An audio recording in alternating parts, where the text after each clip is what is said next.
I found some news that I think is kind of super me in a certain sense. I am the resident farm boy who became a video game dev, and like most people from farms do.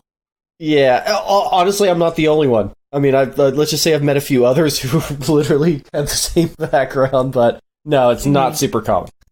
But yeah, so essentially, there's some news about that has to do with video games and farms, and maybe not what everybody expects. Apparently, it's about VR, and VR is good for cows, I guess. And alright, so which country do you think this is happening in? Cows in VR? Yeah. This sounds like some Korea shit. I was gonna say, this sounds like some Scandinavian country shit. I would also say maybe India, because they would actually consider taking the time to do something nice for cows. I think you all have some great ideas, but it's the place where I'd expect kind of weird, crazy stuff to also happen. Florida? Russia. Of course. Yeah. It's a Russian farm.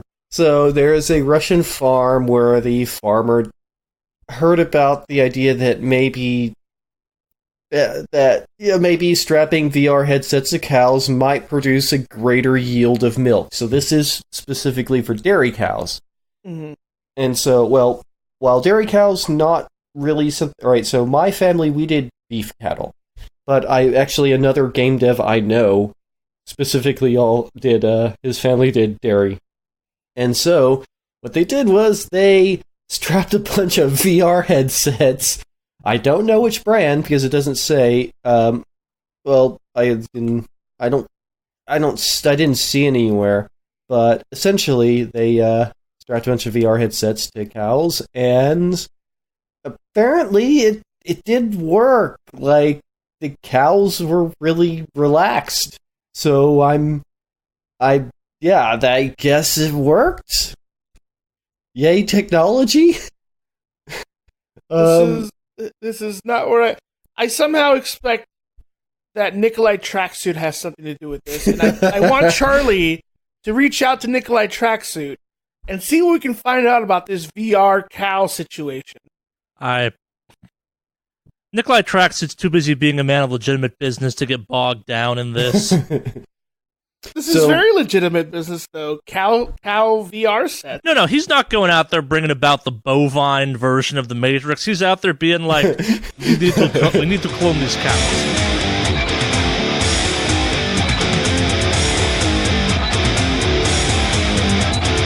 Hello and welcome to the Wicked Awesomecast episode 181.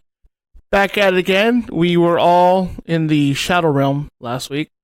No, this joke fucking needs to die. No, it's not, Charlie. This joke is never going to fucking die. Watch fucking Yu-Gi-Oh! Then. No, you know why it's not dying? Because we're technically going to the Shadowlands in the new WoW expansion, so guess what? You get all the time in the world to make Shadowlands jokes when that fucking expansion comes out. But for now, let us be. No. I can't let bygones be bygones like that. That's not who I am. If I have a joke, Charlie, I run this shit to the ground and then pass the ground. Oh, I know. They're like the sub-basement dedicated to just your ongoing jokes that have, like, dug their way down, then dug further. It's like, we're going to hell via indirect route. Yeah. If you ever played Terraria, I think it was, or Terraria, you know, if you keep digging down far enough, you actually end up in hell? Yeah. That's where you find my jokes. Oh, that's what being on this podcast is like, definitely. Dwarf Fortress you do as well. If you just keep digging with your dwarves, It's Minecraft, technically, too. Yep, Minecraft as well. So, you will find my jokes, along with the Shadow Realm, which we were at last week. Oh, I'm aware. Yes, welcome, 181. Even with all my bad jokes, we're still around. Let's introduce. The whole gang is here. We've got Charlie, a.k.a. Mordak Undivided. Hi. And we've got Henry, a.k.a. Kraken Zero, also a.k.a. Nomad Heart. Yo. And, of course, me, the man who will run jokes into the ground, Alex, aka Mave Online. Yeah, we're here. We're back, guys. So yeah, we've been gone for a bit. I know Charlie was handling things with Nikolai Tracksuit. No, I just traveled a bunch last week, and when it was like, told me hey, you I have a guys were doing very podcast legitimate tomorrow. business. He is doing legitimate business. He's always doing legitimate business. Like, there's not a point in time where Nikolai Tracksuit has not handled legitimate business, but I am rarely involved in that legitimate business. My Thanksgiving plans did involve some things Nikolai Tracksuit would consider legitimate business, but fuck, I was in Jersey. Nikolai Tracksuit may have been there, actually. How the fuck do I know at this Probably. point? Yeah. But yeah, no, we're back, and it's nice to be back, boys. There's a lot of news that happened between the last 2 weeks. A good chunk of news. We did have to cut down some news here and there. Well, it was weird. Like, the week of Thanksgiving, basically nothing fucking happened, and then the week after, Not really, not a whole lot. Explosion of bullshit. It's like, what the shit? Yeah. Mm-hmm. They're all saving it up. The news had its turkey dinner, its Thanksgiving dinner, and then it was ready to start again. Yeah. Woo! Well, yeah, let's get into it. I want to hear what you guys have been up to. What's going on? I haven't been playing anything new, really. I have more thoughts on the Stadia, though. Oh, yeah, that's right. You've got the Stadia. So I did more extensive testing, and I have to give kind of an asterisk to my initial review of the Stadia. I think the Stadia, if you're using it through the browser mode, is pretty okay, actually. Like, I think the Chromecast version of it is trash, and phone version of it is also kind of trash.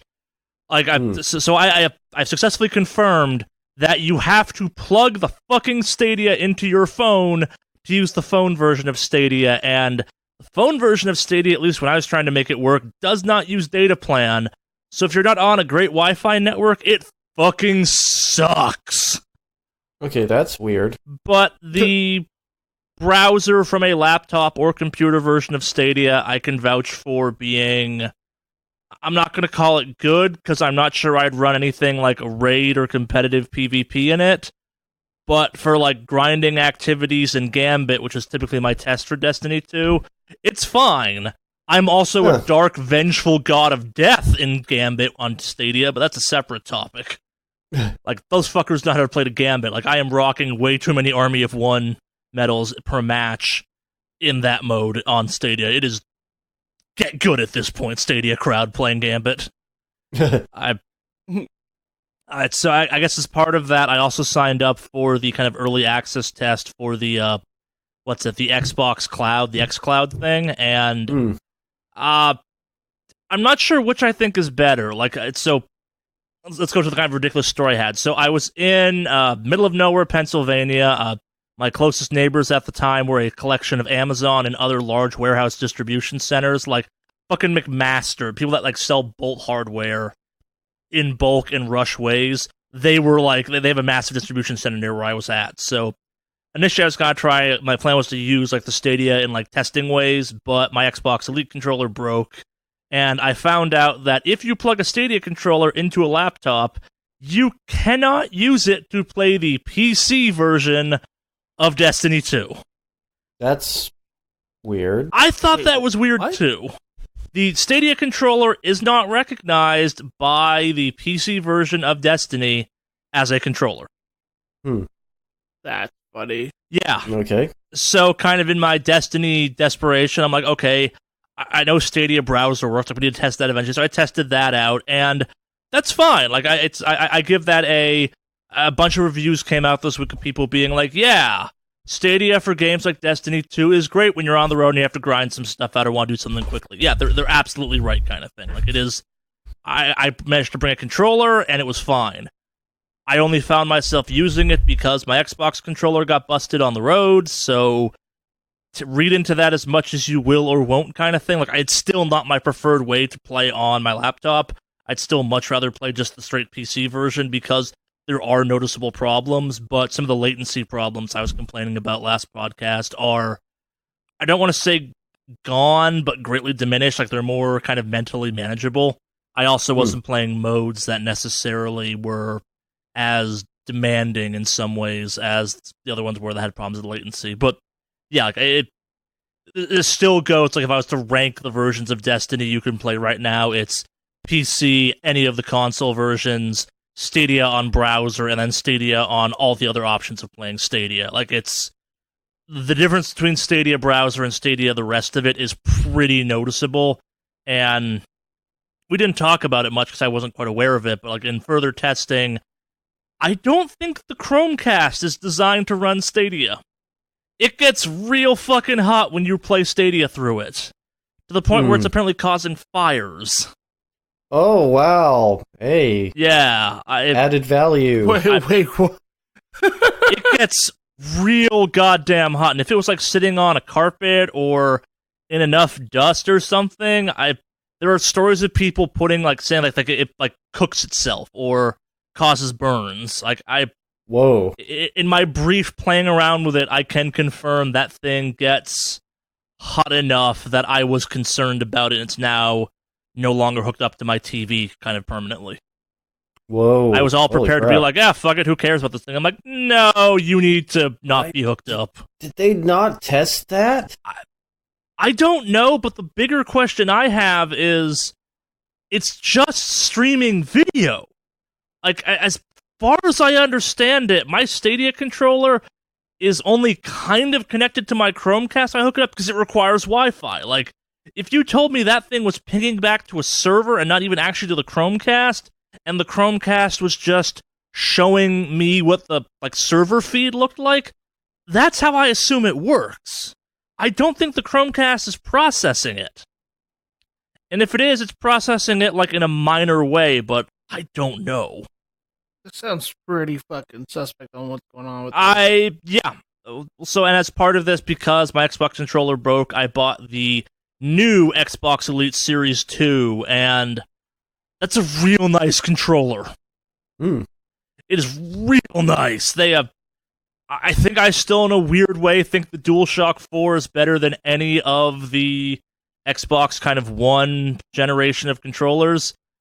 But at the same time, if you were to ask me, who's designed the best controller from, a features and storage and functionality and charging question, I'm gonna say the Series 2 Xbox Elite.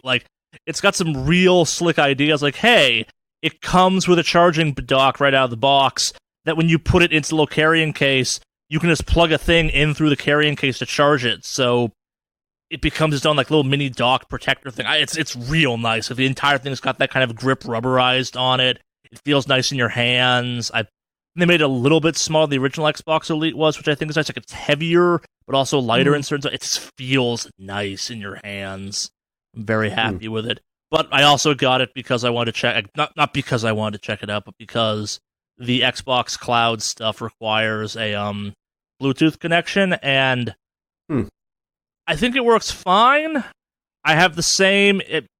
Functionally, it is better than the Stadia in that I hook a controller via Bluetooth up to my phone, and I play video games via the cloud system. I still don't think those games play great. I think it's a better process overall than the Stadia stuff is. There's no weird dongle cable going from my phone to my Xbox Elite controller kind of thing in this instance. Which I think is a big step up from Stadia, where further making me wonder what the fuck someone's thinking about Stadia.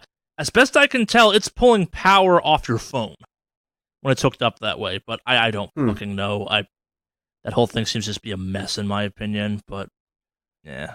The fact it's not Bluetooth, I think, is just a bizarre choice across the board. That sounds like this sounds like it's a bad fucking and it's one of those ones where also the only, and this is a big the only justification I think you can make right now for owning a Stadia, and to a lesser extent the xCloud stuff, but the xCloud stuff is also free because you're in the beta program for it right now, is if you have access to a game that you have to play a lot, like in my case Destiny 2, where it's got kind of heavy grind stuff, Stadia makes certain aspects of that when you're on the road a little bit easier. Like, as someone who's brought a PS4 with me on the road on numerous occasions because I had wanted to play Destiny on the road kind of thing, like, this is one of those ones where if you don't have a PC that can run Destiny, that you can travel easily, this is like, not saying buy this, but like, there is a world where owning this device or setup makes more sense than maybe I gave it credit for initially. And like, that's the only reason to own this thing. I think. Well, also, if you just don't own a PC or own like one of the major game consoles that would have this type of stuff, I mean, that's and I feel like that's what they're shooting at. But I'm not sure if that's the audience they ended up with. I'm really curious and that's the about issue. that. Yeah, like, it's one of those ones where I don't think, like, this does not appeal to people who don't already own some other way to play video games. Like, I cannot think of an audience for this that isn't already owning video games on some other platform. Like, I think, like, when we talked about this, I'm like, maybe if you own the Switch, this is a good second console kind of thing, but like, you have to be really specific in what the gaming equipment you currently have is for this thing to be in any way, shape, or form kind of a good idea to add to your library. You also have to remember that there are, like, and I don't remember how many countries this has been released in yet. I remember a certain list, but I mean, there's countries where most of the people don't have anything to really play games on because it's way too expensive. And I think that's really going to be the market for it. I mean, that's why, I mean, we mentioned before that Tencent's already looking into doing that with their no, and that's exactly it. Yeah, like, it's in the world of Australia where games are like $100 a game kind of thing. Mm-hmm. Yeah. If Stadia games were cheaper, maybe. Like, I've seen some cool stories of people talk like, yo, I'm playing Destiny 2 on a Chromebook. And I'm like, that's awesome. Because Chromebooks are useless functionally. But also, like... But they're also cheap. Yeah, it's one of those things where it's like, I don't feel like being able to say, yo, I'm playing this new game on a 8-year-old laptop is a real justification for Stadia. Like, it's really cool. But the fact that you have to, like, it's still not cheap to get into Stadia. It's like, it's not guaranteed to get into Stadia right now. They're still fulfilling back orders, is my impression, kind of thing. Like, and it's one of those ones where it's only viable on a PC, I think. And then you get into okay, do you have data caps? Do you have X, Y, and Z? Like, and again, like, it's real cool. You can make a Chromecast, a fucking $100 laptop, into a gaming PC, hypothetically, via Stadia. And in that situation, yeah, that's fucking cool, and that is a success in Stadia's ballpark kind of thing. But it's kind of niche, but it's also one of those ones where it's like, it's cool, but like, it's not like the Chromecast, it's not like the Chromebook is coming with Stadia on it. You still have to buy the fucking Stadia controller, and that's where it gets weird, because the browser will take mouse and keyboard. I'm not sure you can sign up for Stadia without buying a controller yet. If you can, cool, but this then also still goes back to the fact where I don't think when my, like, trial of Stadia Premium ends, if I get to keep my copy of the kind of Destiny Collector's Edition, or like the Destiny Collection, and I have no real reason to buy that because I have Destiny in its completeness on 2 other platforms. So in Stadia's case, like, I'm assuming they'll offer the free-to-play version. Like, if they don't, that's a real big question mark and kind of that's a big kind of problem area in my opinion. But like, the stuff I would play on Stadia Destiny-wise, I don't need the season pass for. I don't need kind of the DLC stuff. I'm just going to do the grindable activities because that's like what that thing is good for. I'm never going to raid on Stadia. It just doesn't make sense. Yeah, I do. I really do think that the real, like, I think another stronger audience will be the people who live in countries where this stuff is crazy, stupid, expensive. Yeah. But also, like, I have no idea if Stadia works in places like China. Yeah, or in Eastern Europe. Yeah. Where, like, Yeah, I mean, there's just some places where consoles are just more expensive, and that's where PC gaming thrives. But also, yeah, that's the land of South America as well. Those are also the lands of data caps. Yeah, that is true.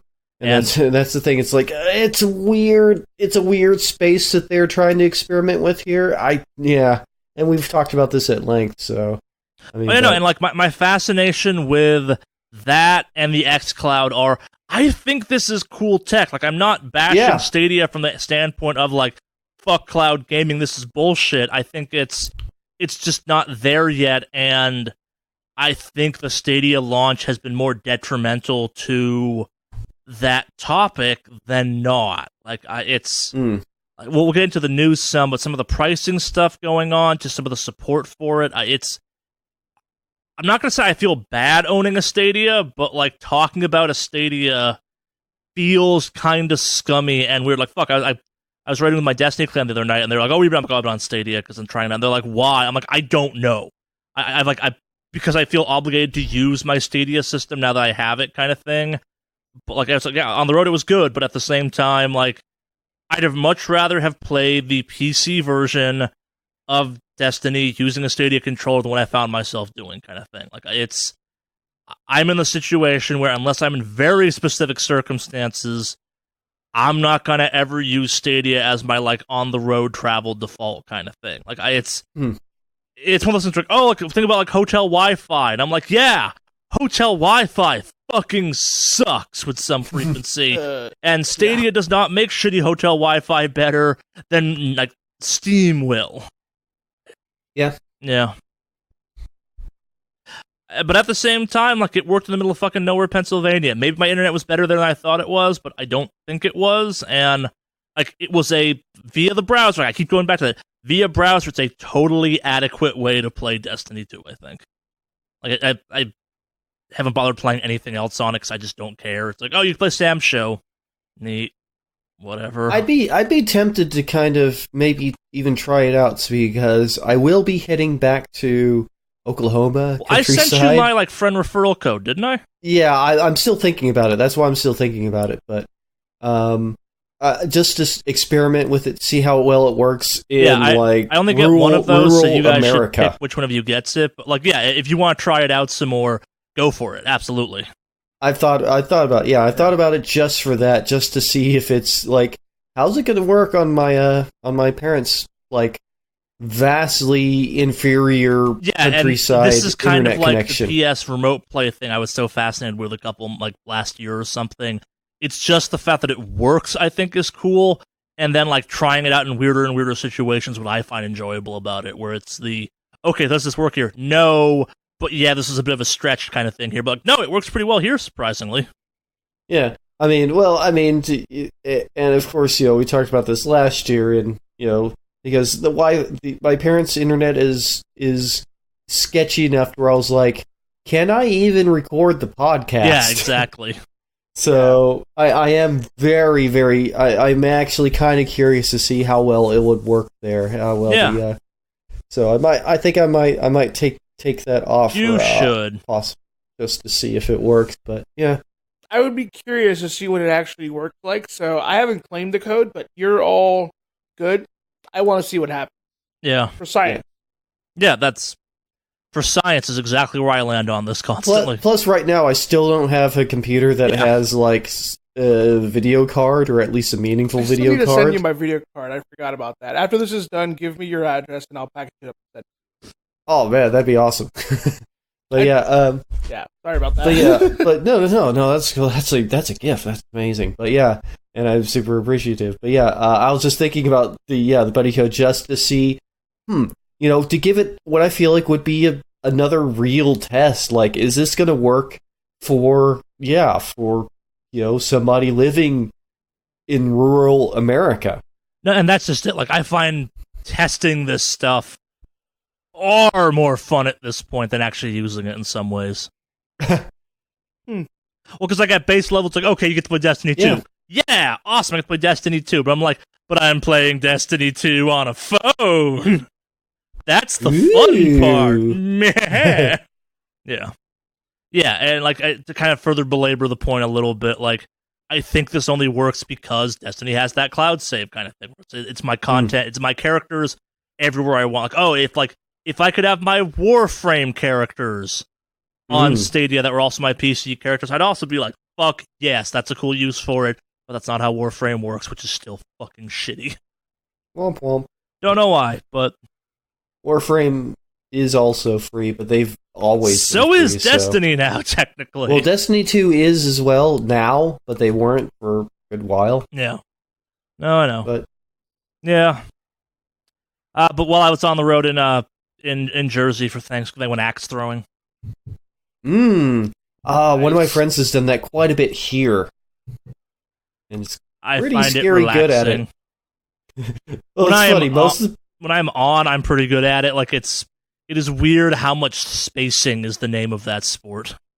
It's kind of interesting. Like the people I know that have like done it like more than a few times and are good at it are all large people. Like we like to throw sharp things. Yeah, it's like the guy I know here in town that actually lives not far from me. Who's also trained in pro wrestling with me. Looks like the type of Viking guy that you would definitely imagine throwing axes, and I feel like it also looks pretty natural in your hands too. Yeah. No, so me and a bunch of my family went axe throwing, and there was definitely the divide of people that were like into it, like me and my cousin and her husband. Sorry, I kept saying wife because that doesn't matter. Yeah. Me, my cousin, and her husband were like fucking into this axe throwing shit, and we're throwing like 3x axes for anyone else in the group's rate kind of thing. Like we were into this. Like we're gonna throw some axes. Yeah, it's a lot of fun. Like we destroyed the targets we were throwing at. Yeah, we got like 2 sets of lanes, and the other side was like just you hear thunk. And this our side, it's whoop bam, whoop bam, whoop bam, like almost constantly. As we just fucking hurl axes as hard as we can. But yeah, no, if there's an axe throwing place near you, I highly recommend go checking it out. It was a lot of fun. It's like bowling, but with axes. We went to something called Stumpy's House of Axe Throwing in Jersey. That doesn't sound ominous at all. No. I appreciated the fact that like the inside was like weirdly log cabin themed. There's one actually near where you live, Henry. It's called like LA Accent. That's like fucking like that's neon the red one I'm and black talking about. hipster aesthetic. And I'm like, both of these work. Yeah, the LAX place is the place that like when my friends has gone. Yeah, a good bit. So yes, indeed, definitely familiar with that. Yeah, but no, axe throwing is real fun. It's found it quite fun. I also the real question though I have to ask before you move on from the axe thing is how many axe-related puns did you make while you were throwing things? So I take my throwing of deadly objects very seriously, as did my cousin and her husband. So just like, and that's the thing too. Like the other people were having fun. We were like dead serious on these axes. Like we were getting into like the sport of these axes. We're like, it was like, oh, throw an axe, whatever. Like maybe you get it to stick, maybe you didn't. Like we were figuring out the mechanics and proper spacing, and like we're like getting ultra competitive about it. Where it's like it went from like, okay, cool, you got the stick to okay, how many fucking bullseyes have you gotten real quickly? Hey, transferable skills though. Yeah. There's ever a zombie outbreak. Just give you some axes. We're all fucked, but also like I suspect I can murder a zombie with a thrown axe way easier actually than getting an axe to stick in a target, because if I hit a zombie with the back of the axe, it will still probably kill it. Like that's part of the thing too. Like part of it's knowing your spacing and your kind of like throw arc, because it's possible to be hitting the bullseye with like the back or top of the axe. It's about spacing. Like it's one of those ones where your arm is probably always going to release in about the same space. So it's about kind of how far away do you need to be from the target to actually kind of give it space to rotate appropriately. And like sometimes it's about moving up and sometimes it's about moving back, and it becomes a weird spacing game really quick. Like the math, as nerdy as that sounds, in like the mental math you're doing in axe throwing is fun in my opinion. Yeah, because it's like it's about finding your exact location you should be throwing some, and then like finding the correct like stepping pattern to land as close to that correct distance as possible. I think I had the longest streak. I think Nat, my cousin's husband, had the most bullseyes. I think Suzanne, my cousin, had the most stick ultimately. But yeah, I think I got like 4 or 5 in a row at one point, which for our group was definitely a feat. Yeah.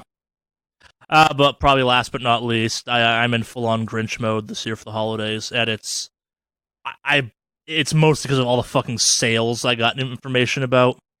There are too many fucking Christmas sales. Like, fuck Cyber Monday, fuck Black Friday, fuck like... I just ignored them all. I couldn't because I suddenly found myself with a TV, and the idea of a TV advertising Cyber Monday, this is totally a me issue, just filled me with rage. Like, I don't think we should advertise Black Friday either. Like, you can say we have special prices for the holidays, that should be all you should legally allowed to be put on a TV, but the idea of, like, fucking Best Buy being like, come in for our Black Friday deals, and then check out our Cyber Monday deals, I'm like, fuck everything about this. This is wrong, and you should be, like, rounded up as criminals for this. And it's like, oh, it's Small Business Tuesday, I'm like, fuck this also! Don't make fucking weird sale holidays. It was weird and creepy. The idea of just like, a holiday that's nakedly just about sales is kind of gross, to be honest. Today's the day Amazon offers the best prices on things, except if you use one of the third-party apps that keeps track of fucking things on Amazon, then you realize, oh, no, these are all new listings, and the prices for these things aren't that much cheaper than they regularly fucking are. Yep. And on occasion, exact same price, more. Yep. So today you can get an R2-D2 Instapot. Yeah, but 2 weeks ago I could get a normal ass Instapot for a third the price that R2-D2 one is being sold for. But it's R2-D2. It's smaller than the one I bought. Fuck right off. Yeah. But stars, no. Yeah, I have not bought anything. See, I did look around to see if, like, maybe I could find a ticket. And you know what? Like, because I'm gonna fly back and visit my family and stuff. And I was looking for a ticket, and I was like, maybe on Black Friday or Cyber Monday, I'll do some shopping. I'm like, actually, the tickets seem to be higher on these days. And then I ended up actually buying it later on in the week, and it was $100 cheaper than when I found it on Cyber Monday. So I'm like, yeah, those are both scams. Yeah. Those are both complete fucking scams. Oh no, it was the fact that I legitimately saw like billboards ads for like, check out Cyber Monday. I'm like, no, this is everything wrong with us. You shouldn't be allowed to advertise Cyber Monday in a physical way. You either should know it exists or should be like Amazon going, it's Cyber Monday! Yeah. That's the Amazon voice from now on, by the way. Yeah.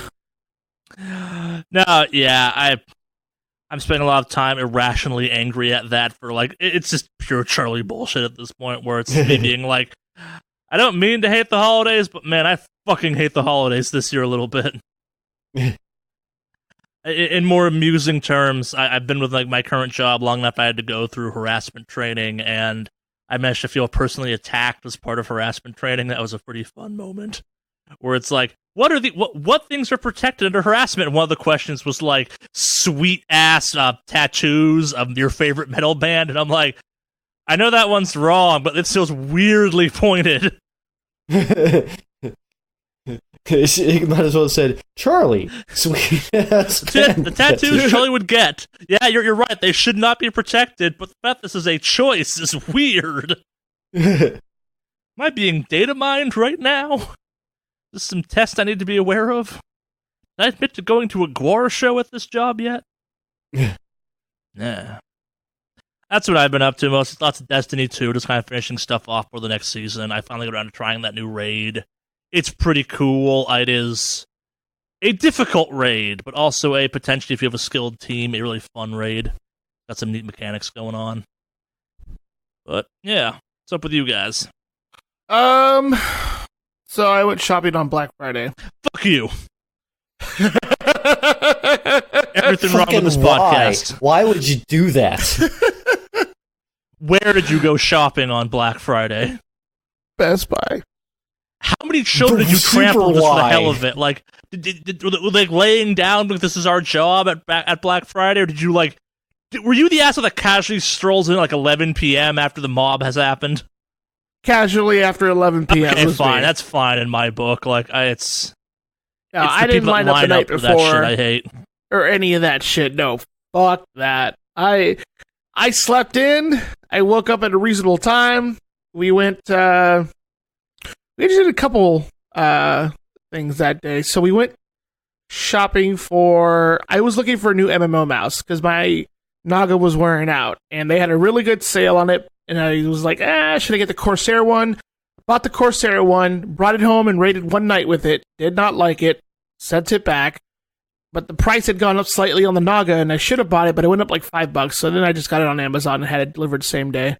So it didn't matter. So my drive to Best Buy was a waste. I know Mandy was looking for some other things. I think she was looking for like gifts for her. They're doing like a Secret Santa thing at work. So she went to get little stocking stuffers and items for that, because that's the rules for it, is you can't go over the top, of course. Yeah. And then we also went to cut down our own Christmas tree to put up in the apartment. So we went out to a tree farm, and we immediately realized we're city folk, and sawing down a tree. Yeah, chopping down a tree is hard. Like, that's some me bullshit to get up to. Even I'm like, don't chop down your own tree. Well, see, the thing is, like, Mandy really wanted to do it. I'm like, yeah, no problem. Like, I've always been a proponent of the fake tree thing. She hates it. She's very pro tree, so or pro real tree. So, we went down to a tree farm, not too far from where we are. She started to saw, and I just recorded and laughed. And then what type of saw did they give you? Was it like an axe or like a handsaw or a chainsaw? They gave us a handsaw. Oh, was it the double-sided one you have to work as a couple to do, or? No, it was a one-handed handsaw. Fuck, this farm hates people. I need to go to it. That's amazing. Oh, here's the worst. Like, here's the worst way to cut this down. Yeah, wow, that's... Have fun, city folk. That's exactly what I thought. That's some shit like. I would get up to, So man. I'm sitting there drinking my hot cider that they give you for free while she's trying to saw down the tree. And like the three owners are just standing there next to you laughing their asses off, being like, that's right, city boy, cut them trees. Oh, yeah, this is the same type of thing where when we tell somebody that we're going to take them cow tipping. Yeah. Oh, yeah. That was great. So eventually, you'd have been better off just backing your car into the tree than using that way. That's what I was telling her. I'm like, what if we just drove the car right through the fucking field, and like, we want that one. Technically, the saw is the correct tool for that job, but like, no one has ever, like, in the professional logging industry, cut down a tree with a handsaw that wasn't a double-sider. Like, if you want to watch some fucked up shit, not like fucked up in like murder way, but like, go look up the process of cutting down a big-ass tree with an axe, and you understand why like old-school lumberjacks were just yoked boulder-throwing motherfuckers. Yep. Well, I mean, it's not that big of a tree. It's like a 6-foot tree. No, but that's what you realize. Like, it's... Trees, when they're alive, are hard as shit to cut down. Yeah. They are heavy. They are sticky. I mean, that's the thing. They are disgusting. Oh, especially pine trees. Yeah. Oh, yeah, super sticky and, like, needles everywhere. The and bark sap. does not want to take that blade originally. You are literally cutting it in the worst orientation possible because all of the weight is pinching down on the blade. Like, I hope she knew about the diagonal trick at least, right? I don't know, because I sat there and watched. Well, it's like, pro tip for cutting down trees. Like, if you have a chainsaw, you do a back cut at an angle and then come in from the other side with your actual cut, and it will fall along that angle. You want to do something similar for when you cut a tree down with a handsaw. You want to come in from the back at kind of the top and work your way down as an angle and then trim it up afterwards. because because it will lean away from the blade, not pinching it to making it easier to cut. But if you're going like straight horizontal, all of the weight is pinching down on the blade, making it hard to move. Yeah. Eventually, tree cutting strats. Yep. Eventually, the tree was cut down because we asked one of the people who worked there to cut it down for us. Yeah, that's how it works. Do they charge you extra for it? Nope. Oh, that's money left on the They table. just wanted then. to watch you. That's money left on the table. If they were smart, they'd be like, "It's $10 to cut your own tree, an extra $15 to give up and have one of us cut it for you." Yep. But of course, they all get to have their free entertainment watching city folk roll in and try to cut down a at this tree. thing for free if there was this around LA. I would be that asshole where it's like, "Well, you're back again, Charlie. Yeah, you gotta get paid this year." Fuck no. I have to be nice to the customers. Then I get to stand there and cackle maniacally if I'm not getting paid. That's some real good sawn action you got there, city folk. Yeah, no, it was great. So its way. it was a good time. We picked up the tree, bought some was it kettle corn? Did you pay for the flocking? For the what? They offer flocking. The hell's flocking? Spray on snow. No. But yeah, and then we just kind of hung out, and that was pretty much it. We didn't really do much. To be honest, I did play another game that was not WoW or Overwatch, actually. Oh? Yeah. So this game, has been out for a while. It's on PC. And it's very very nostalgic. First person shooter, if you will. Doom? Mm-hmm. No, Paladin. Really? Why? I was bored, and How was it? it's actually not bad. I like the design on some of the characters on that. In some ways, Paladin is a better game than Overwatch. I think it is. Yeah. Just didn't get as much sort of coverage. It's doing or fine. fame. I mean, it's doing fine, but I mean, I have it gotten the definitely impression- doesn't have the marketing behind it that It Overwatch Doesn't does. need it as the No. impression I've gotten. Like, the community that likes Paladin fucking loves Paladins, as best I can tell. Yeah. But yeah, it was actually pretty fun to play. I was playing this one healer who can, the fact that you can build stuff and talents for your character instead of it just being a flat thing for your character. There is adds an a new argument to level. be made that a bunch of the stuff they're adding to Overwatch 2 is ripping off Paladins. Yeah, I gotta agree with you on that one. Mm. So, but at least their talents and stuff like that are actually in the competitive versus mode.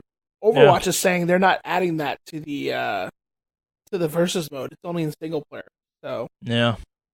it's Yeah, I was just about to say, I've thought about playing it myself, to be honest, but It It's is not a bad. fine game. It's not. Yeah. If you don't like Overwatch, you probably won't enjoy Paladins more, but it somehow has more characters with more diversity to it than Overwatch does, and it's got more modes and more stuff. It's really weird talking about that game where initially it really was just a cheap Overwatch kind of clone, and it has become its own, maybe not distinct thing, but it's pretty different at this point too. yeah. yeah, I used to play a lot of Overwatch, and I've thought about, since I don't have it anymore, essentially, I've thought about a replacement. So Checking out Paladins then is a good choice. It is free. Yeah. And you can play it fucking everywhere, if I remember correctly. and it's free, It came to Switch before Overwatch did, I think. and it is free. Yeah, that's the other thing. It's free. Yeah, and that's. I mean, you can buy. I know that you can buy stuff for it, but it is a free to play. Well, yeah, game, Overwatch so. should be free at this point, too, but that's a separate topic. Yeah. God, the idea of saying I was bored with Overwatch, I decided to play Paladins is that just makes me Overwatch angry. is just boring.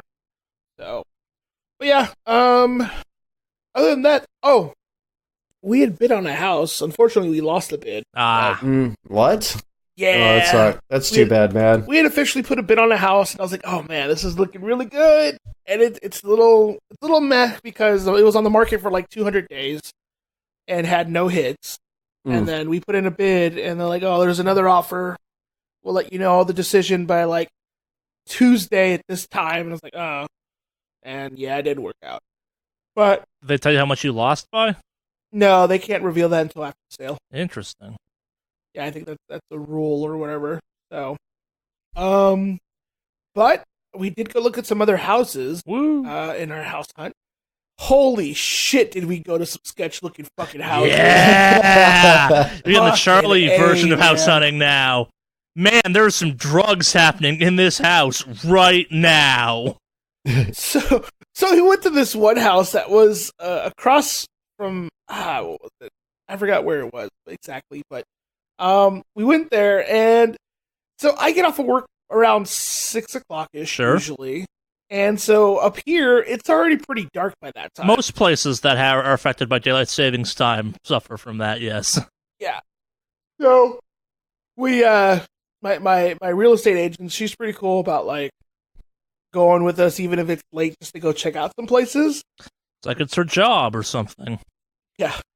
Well, I mean, because I feel weird going that late at night. Because I'm like, we can't really get a full view, but at least we can see like the insides and all that stuff. Like for one of the ones the one we had put a bid on where we lost, she went there early in the day and recorded video of the neighborhood and the backyard and all that. So even if we couldn't see it very well at night, she had video of what it looked like during the day, so we could reference that if we wanted to. Interesting. So that was kind of cool of her. But we went to one, no lights worked. We get there, it looks really sketch. It looks like they had stripped down a good chunk of the house. It didn't look nothing like the pictures. It was bad.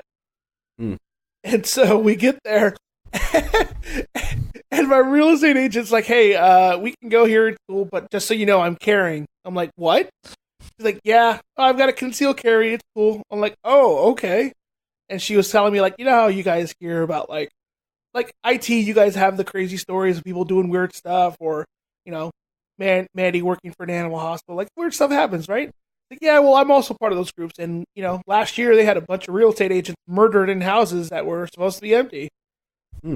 That's a fucking thing. So I'm like, okay, yeah, no problem. So I thought that was kind of funny, personally. Like, Funny is probably guys, the wrong word, but yes. Yeah. I just thought it was like, hey, by the way, guys, I'm carrying. I'm like, okay, no problem. It's The Oregon. correct response is, so am I! Yeah. I mean, it's Oregon. Conceal carry's the thing here. Yep. So, It's but technically a thing in LA, too, but... I mean, it is, but it's almost impossible to get a concealed carry. Yes, in it LA, is. Yeah, so we've seen a couple of houses that were like, and then we've been looking around and seeing a few more. There's one that's really nice, but it's got a really finished basement, which I thought was really cool. But I always talk about, like, that's going to turn into my game room. And Mandy's like, that's perfect, because fuck basements. I'm not going down there. It's really easy to finish a basement, FYI. Yeah.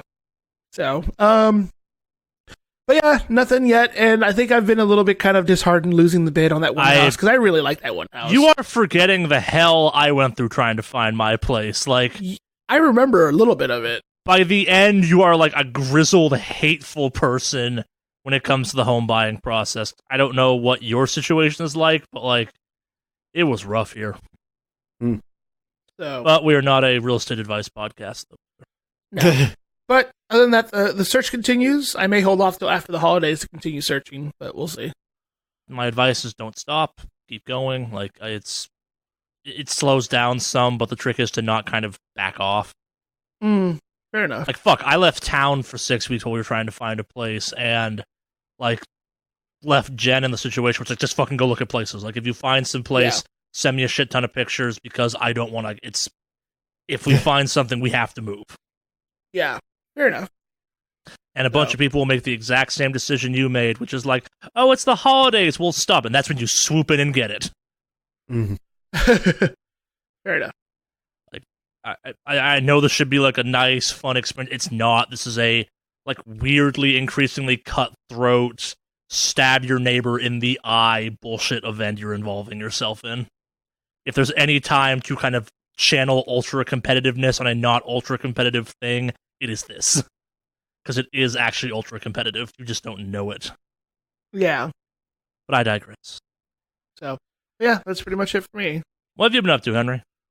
Well, alright, so I have a kind of a habit.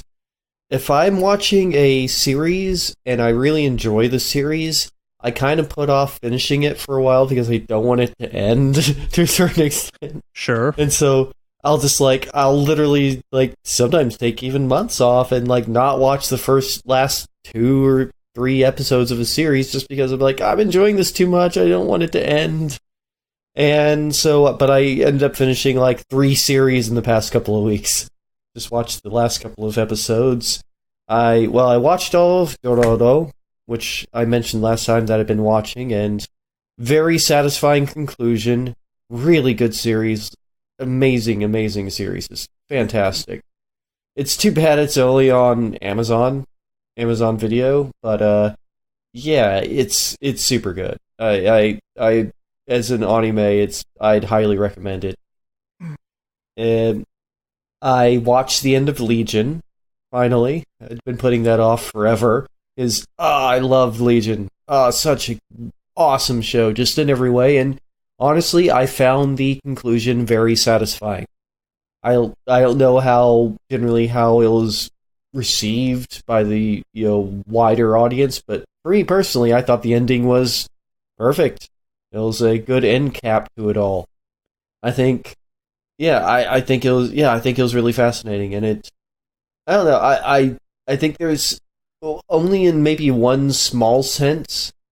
Maybe I was I wish something would have been explored more, but I was happy with the ending to it. So, yeah, and that's the thing. It's I'm glad that Legion, they were the showrunner and the creators and people writing for it. They're we have a beginning and an end point, and this is the end of the story. We weren't never intending for this to go on any further. So, and I can appreciate that. I like it when there's actual end to a series. Whereas you get something like Lost, where they're just stringing it out because they don't know what to do with it, and they didn't really have any. They didn't have a story arc that they actually wanted to explore. Whereas in Legion, there is an absolute beginning and end, and all the characters have a story arc, and they're we're done. And so it felt like it wasn't rushed. And that's the other thing. It's it didn't feel like it was we had to end it now because it's being canceled. No, it's this is just the end of the series. We're done. Yeah, because there have definitely been other shows where it's they squeeze in an ending because it's they're ending it this season, so we're done. So we need to make sure we're done now, and then it feels rushed. But no, I think for those it felt pretty natural. I also watched the end of Star versus the Forces of Evil, which is another show that I've enjoyed watching a lot, and I found the endings of that weird but still enjoyable. So yeah, I don't know, for some reason I was yeah, I guess I'll finally get around to watching the end of these shows. Alright, so I do have one show one of my favorites that I'm still putting off watching all of, and that's My Little Pony. I think I still have maybe, I don't know, 6 or 7 episodes left in the last season of it, because it is the last season of it. 9 seasons. And so I'm still putting that off for a while. Damn. But yeah, definitely a long-running series. I mean, it's the longest that any generation of My Little Pony has ever lasted. As far as, because this is generation 3. Yeah, 3. Generation 3 of My Little Pony. And so, or 4. 4? Now I can't remember. 4. I think it's 4, actually. But in any case, it's finally it came to a close earlier this year, but I kind of don't want to watch all of it just yet, so still putting that off. So other things I was up to last night, or well, actually, I'll just mention, game wise, I didn't really play anything new. I picked a game up, but I haven't played it yet. I've just been putting it off, but I mainly just played some Gods Unchained, and that went through some big changes because it's still essentially kind of in a beta, and so they reset everybody's cards for not for the ones that you bought, but the ones you could just earn for, I think, just for overall rebalancing purposes, because they're basically doing a massive overhaul. And so everybody's levels and sort of cards got reset, but any ones that you had bought or won, because I won a card in a raffle, actually won a rare card in a raffle, so that stayed, but it reset all the cards. And that was just kind of frustrating, because I was like, I'd built up quite a few of the core card set, and then just now I have to, because basically you get packs. When you get levels, you get packs, and then you can open the packs, and they each have 5 cards in them. And so now I have to go back through and try to build another unique deck. But the cool thing is, it's easy to play, because Gods Unchained gives you pre-made decks that you can play in competitive with, and so you can earn your experience to get more cards. And a lot of the decks are fairly solid, to be honest. Like a lot of the basic decks that you can just pick up and play with are solid. But yeah, I'm kind of been building that back up. In other news, last night for a friend's birthday, we went to a place called Glow Zone. Either of you familiar with that? No. It's interesting. It's a sort of a multi-activity, easier to give you the details on what it is. So essentially, it has a lot of different things to do inside, including we were there mainly for laser tag. And this, it's like a team's laser tag thing. It's actually pretty cool. For you guys a link for it. Yeah, I'm looking it up now. It's over in Woodland Hills. Yeah. And so we did the laser tag thing, and that was super cool, actually. Because it was, it was generally what you find in a lot of laser tag if you ever played it. Like, you have a vest and you have a gun, but also had a few other additional things like... Did you do the Hotto AR dodgeball? That's exactly what I was looking at. Yeah, well, I'm just going to describe everything that we actually did. But yeah, the laser tag was super fun, because there's also different things you could do. It wasn't just shooting at each other. That's most of what it was. But also, like, you had different, like, if you pressed a button on your suit, one of them gives you, like, super multi-auto fire for a few seconds. And so you can just, like, spread, like, an entire group of people at the same time, just really fast, just like a machine gun fire. And so that's cool. And then if you hold down the button for a few seconds, you can gain a shield. And so you're shielded from being shot for like a few seconds, like 10 seconds. And you can use each of those powers twice in a round. And so also each one has kind of an ID on it, so you can see what your ranking is afterwards. But yeah, that was a lot of fun, actually. That was super cool. But yeah, that was mainly what we were there for.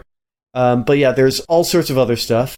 We did the Hatto thing, which is an augmented reality dodgeball. And so the way it works is you basically have 2 phones strapped to you. One of them is the one you're looking through, which is the AR thing. That's your visor. So you kind of have this strap thing, which is fairly lightweight. So it's just like the strap with a phone in front of you.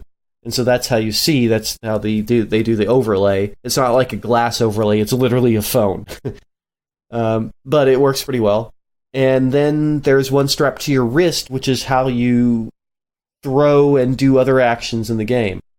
And so the way it works is if you hold your hand up, kind of, like up in the air, then it charges your meter so you can throw balls. And so that was pretty cool. And then if you put your hand down, then it throws up a shield, and you have like 3 shields per match. And so you would charge up, and then to throw, you just like let your hand go down. You kind of do a throwing motion, and then it throws it in whatever direction you kind of throw the ball in. So yeah, you hold up to kind of charge up, and then you can charge up for about 6 or 7 shots worth, and then you can throw. And then if you have enough charge, you can just keep throwing kind of over and over again.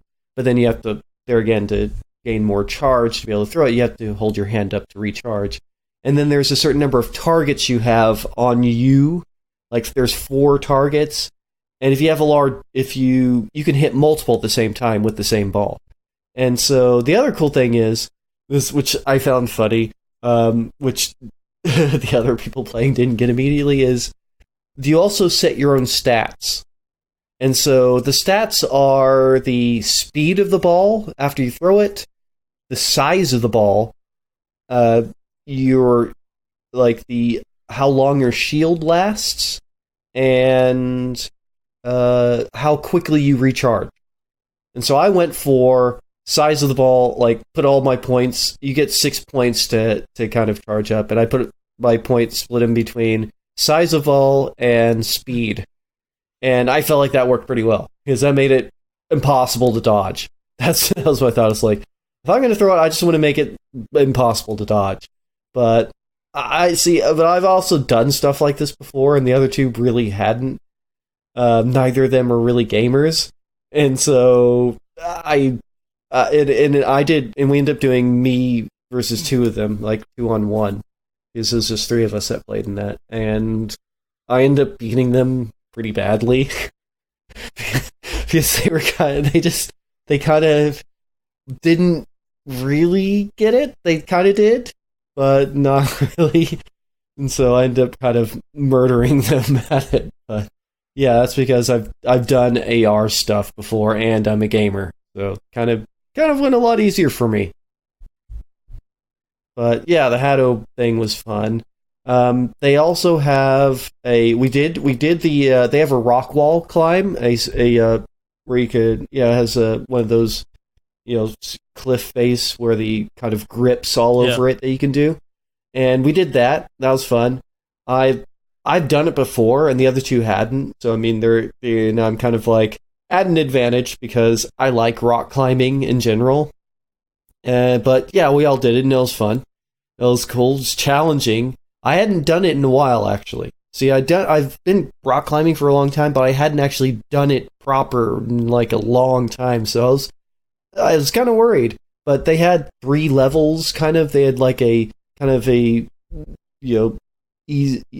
easier, medium, and harder ones. And so we all went for the medium one. And because I personally had no idea how I was going to do on it after not having been so long on the wall, but it came back pretty quickly. I didn't have any trouble with it. But yeah, that was fun. We didn't do the timed thing. Like, we weren't there to race, but we were just there to see if we get to the top. So that was cool. There's also there's bumper cars. We didn't end up doing the bumper cars. We thought about it. We're more interested in the laser tag, to be honest. That was a lot of fun. There's a mini golf course, which is actually had some kind of cool stuff on it. But I enjoy some mini golf. We almost did that too. There's a ropes course, which is kind of suspended over the arcade. So there's an arcade as well, and it's reasonable. It's decent arcade. But yeah, there's also a this crazy ropes course that's literally over the arcade. And we thought about that, but there again, we were there mainly for the laser tag. There's this kind of weird laser maze thing.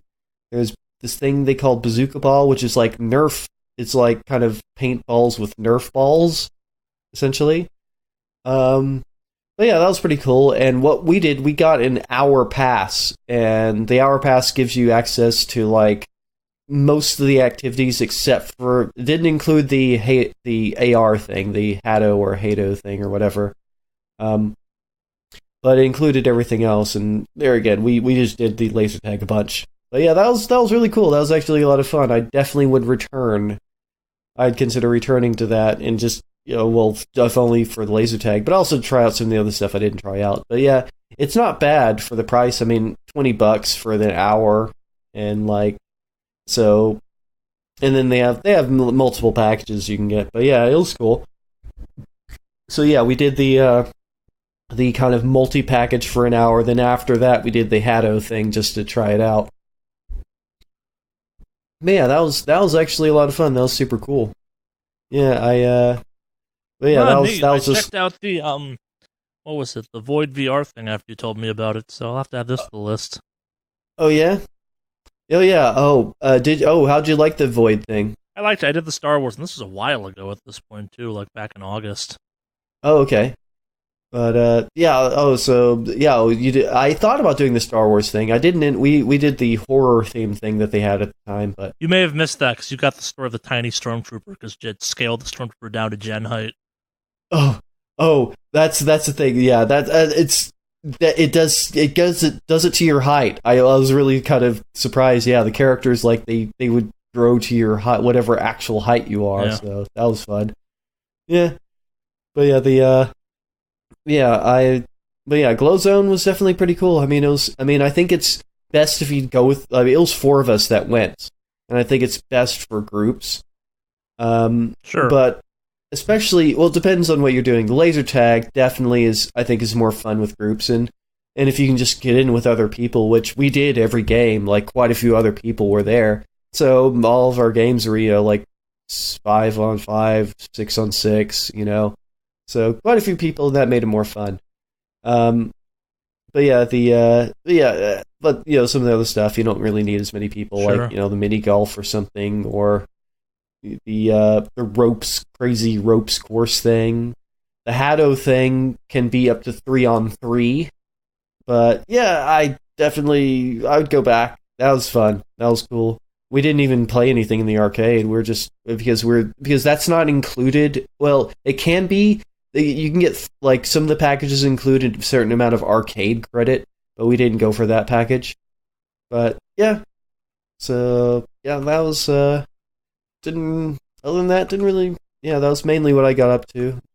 But yeah, I'm still kind of, because it was just last night and just still kind of a bit beaming from Glow Zone. It was a lot of fun. The whole place is, and if you check it out, the whole place is like day glow, like all black light stuff. So kind of has a neat look to it.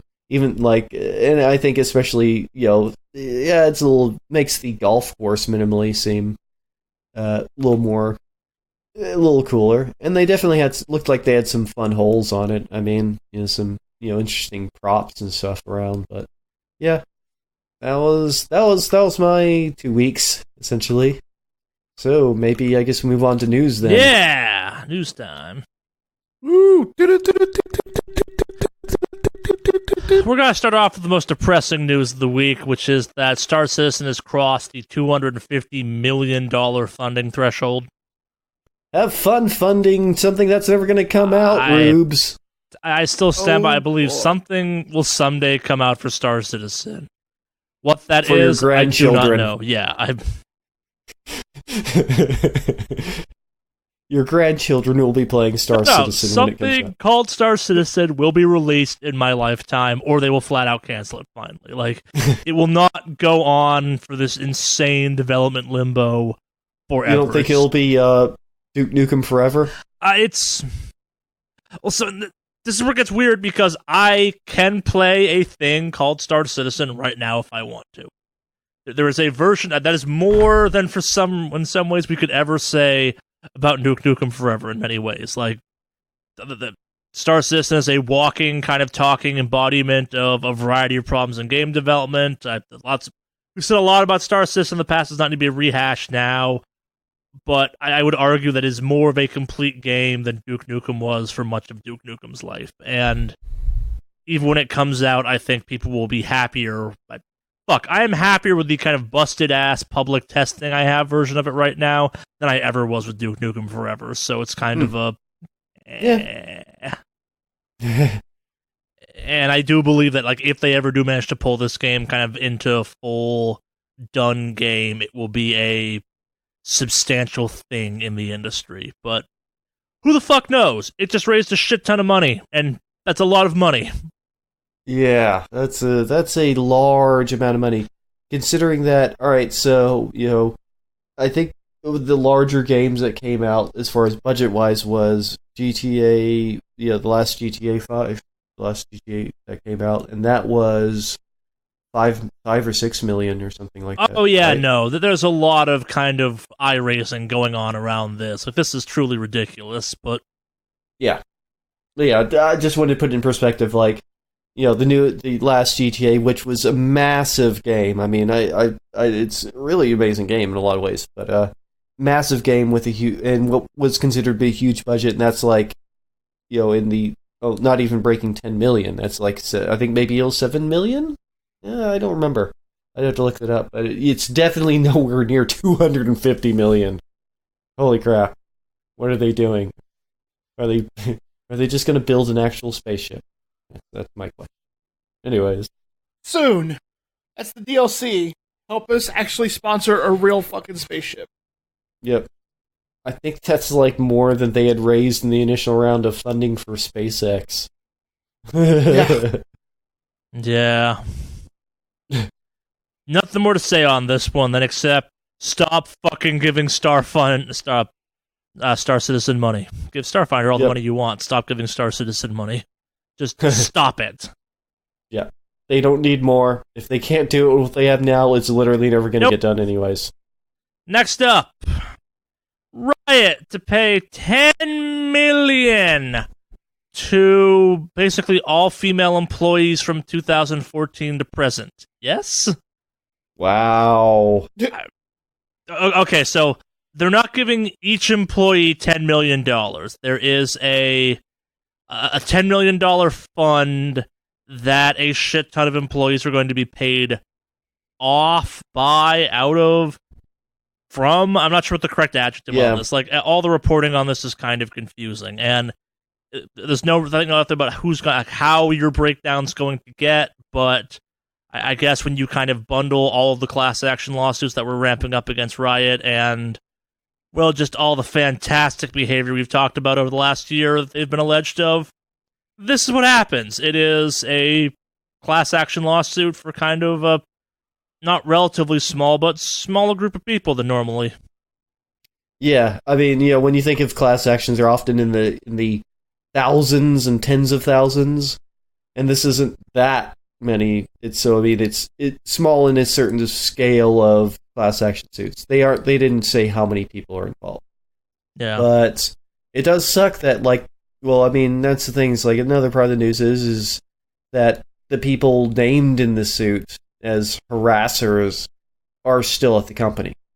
The executives and stuff that are named in that are still at the company, who they should just be fired. So Riot, stop being fucking scumbags and fire those pieces of shit. Yeah, there's a lot to unpack here too. We just don't have the time or the kind of ongoing knowledge of this.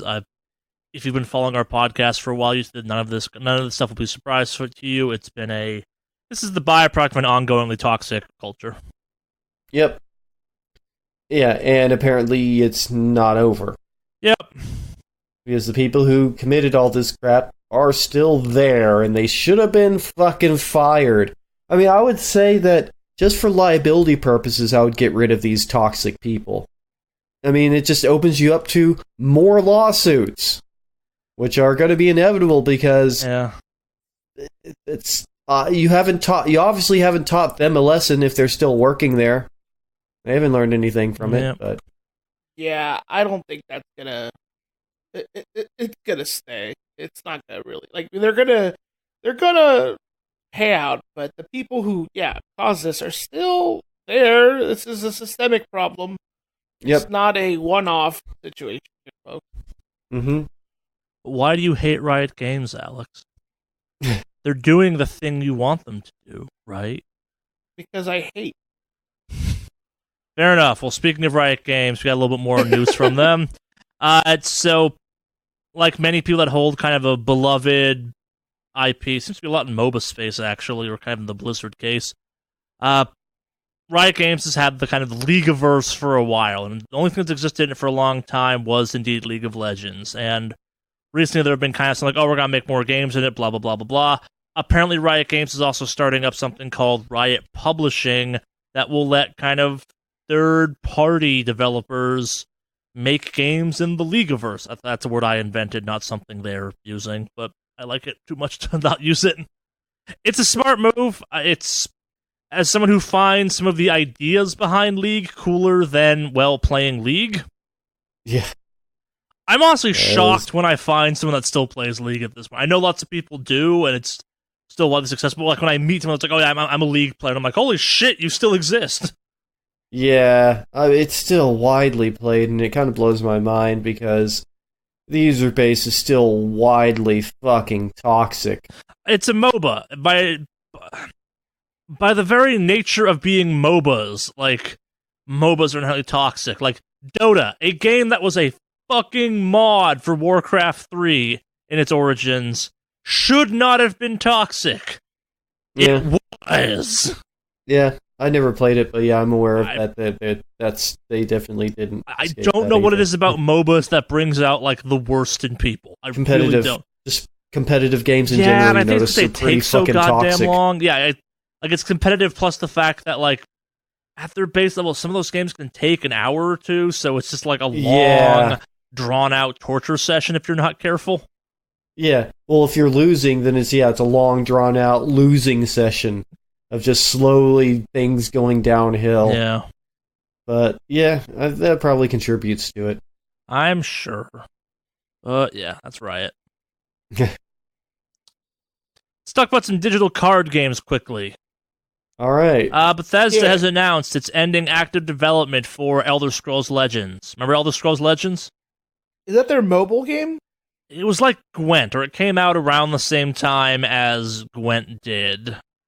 Yeah, I don't even know that. Yeah, and at the same time, CD Projekt Red is shutting down the console versions of Gwent. You know, that card game they took out of The Witcher and made into an actual card game. Yeah.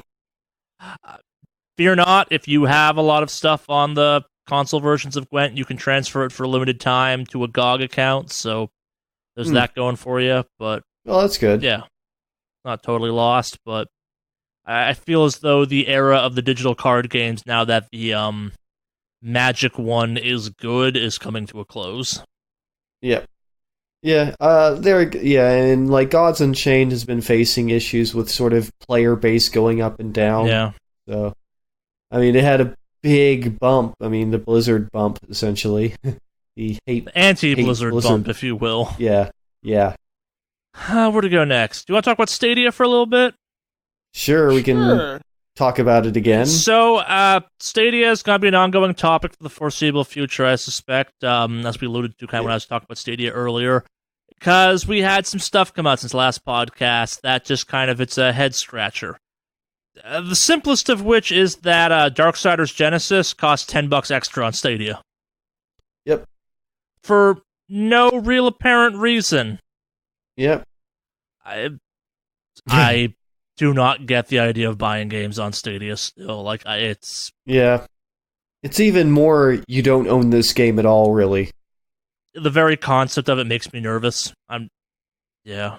Even more so than Steam, which Steam is also very much you don't really own this game, you're paying for access. Yeah, And it seems like that's even more so for Stadia to a certain extent. Well, like, in Stadia's case, you don't even own the hardware that runs it, really. Like, it's even weirder. At least with Steam, and actually this came up recently, there was a game, Tron Legends or something like that, that was on Steam, and after a certain date recently, even though you bought it, you can't activate it. Yep, you can't activate it anymore. Yeah, but if you had it installed prior, you can still play. Because they used the shitty secure ROM bullshit for it. Yeah. And because they don't have a server up for it, you can't, like, if you went to install it on your machine now, it can't be activated. Yeah. It just can't be activated, period. Apparently, there is a message saying, we will maybe look for a workaround, but yeah, that's what happens. Because like Batman for Arkham Asylum, I think, for PC for a while required something like a Windows login or something that they had to patch out of the game. Yep. Because I have that game. I have Asylum. Or, no, I have Arkham City. Don't remember which one it was, but it had to be patched like literally out of the game to make it work again. But the kind of bigger Stadia news, and I think Henry dug into this more than I did, so we're going to let him go through it more, is that I think we even talked about it some when it launched, was that the specs that Stadia was out there touting about, like more teraflops than other consoles combined and all that jazz.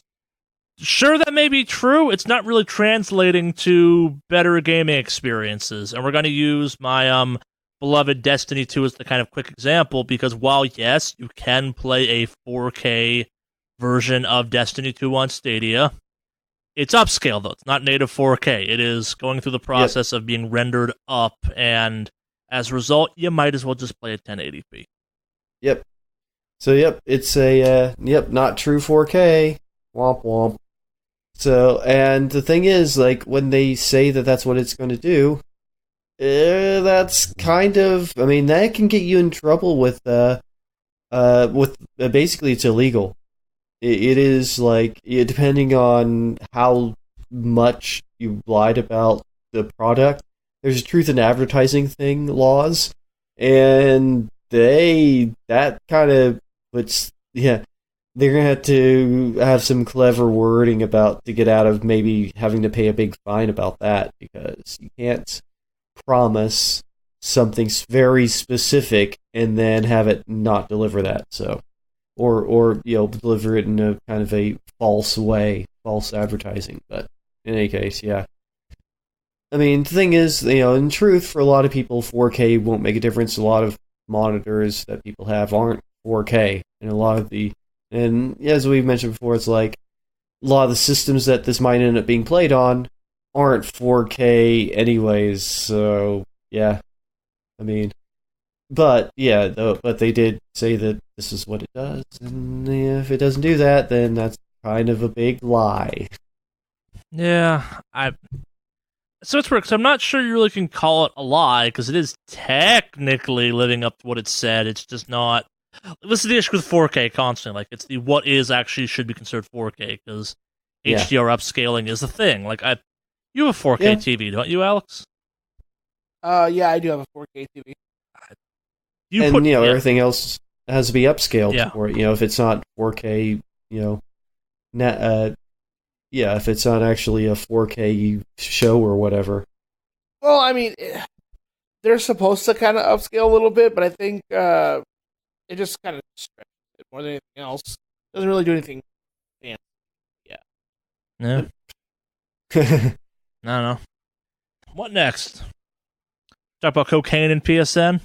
Yeah. Sure. Yeah. Okay. So cocaine. Yeah. You're Dr. Roxo.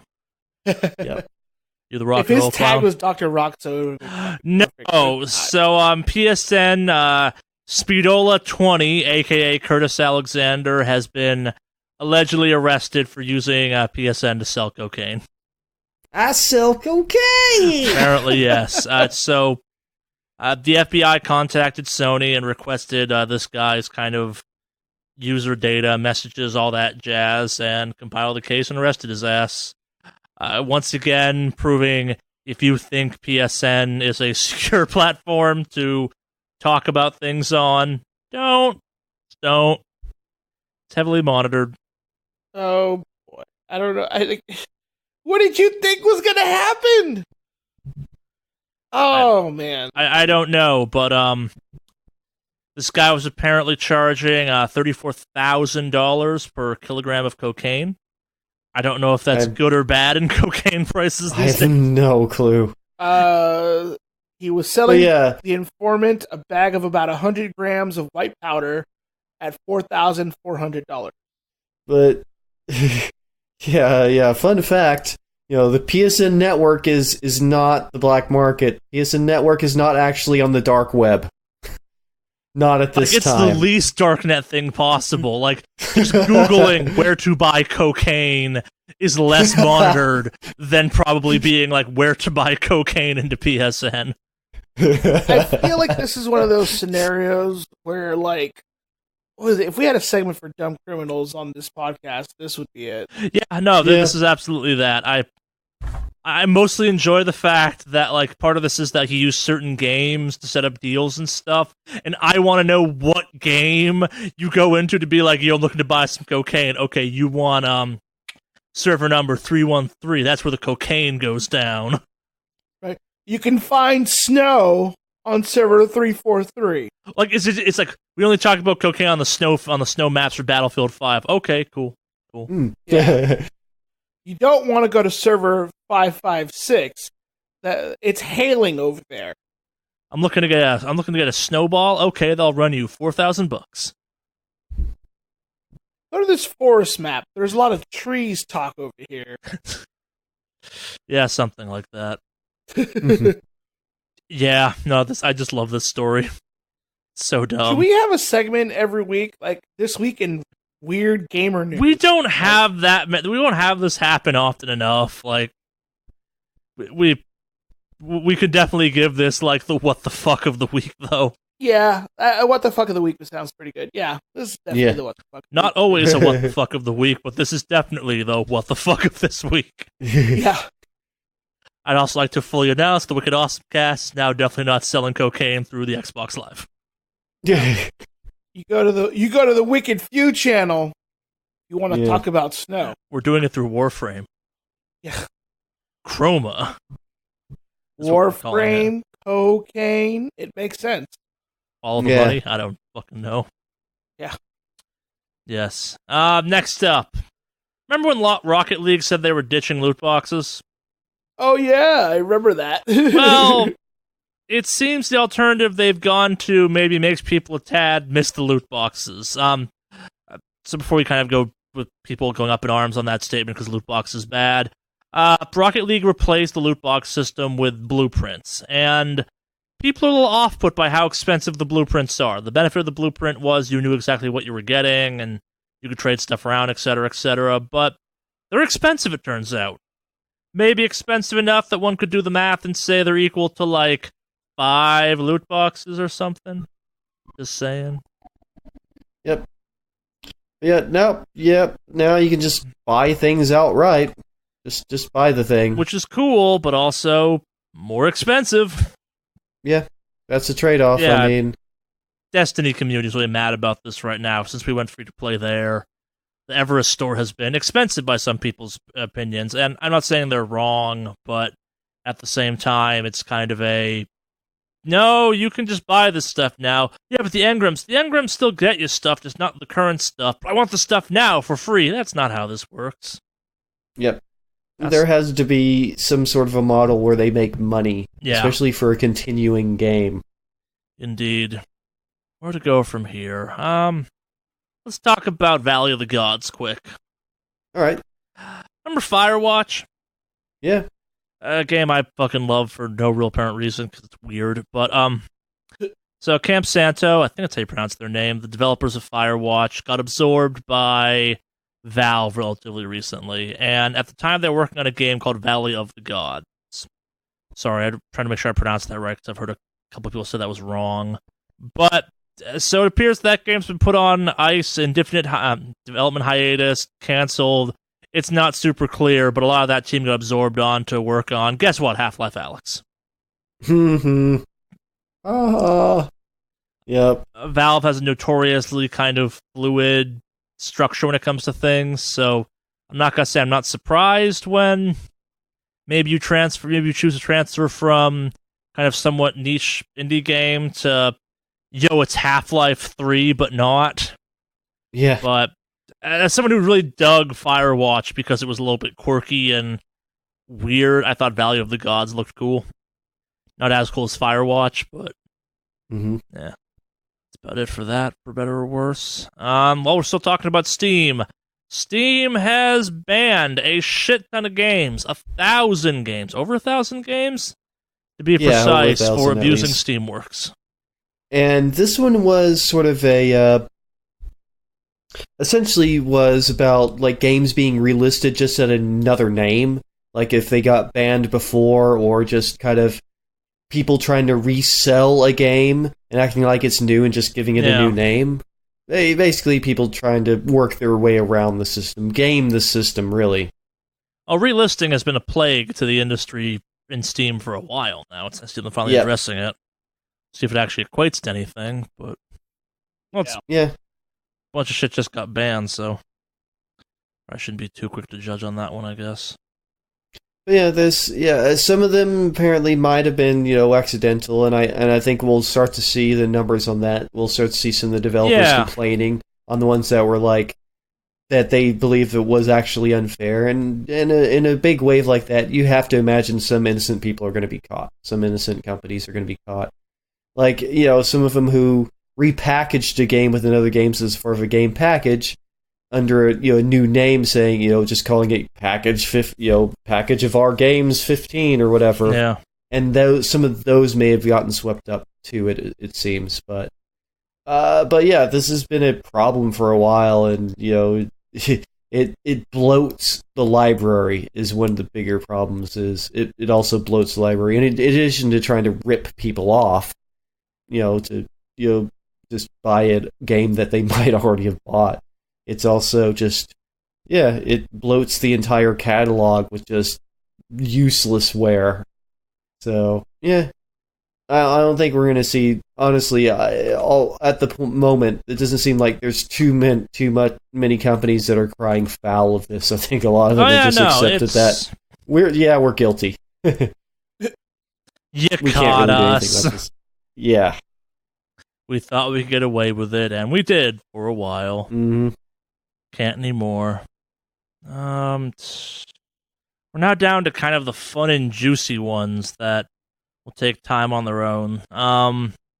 Let's follow up with the YouTube stuff quickly. So we talked about it last podcast, the whole Copa YouTube situation. Yeah. And that one is not fully played out yet, so we'll probably be talking about that more in the next couple weeks as that becomes a more real reality. But I'm going to kind of editorialize some and say, I think in response to that a little bit, YouTube has decided to, what's the right word? Loosen the chokehold on what's considered violent content on the platform. Basically, they're saying, okay, video game violent content we've been flagging in the past probably shouldn't have been getting the same filters that it was for other things. Like, don't show fucking real beheadings, but Mortal Kombat fatalities are probably fine. Yeah. So it's just, violent games are going to be less likely to be age restricted.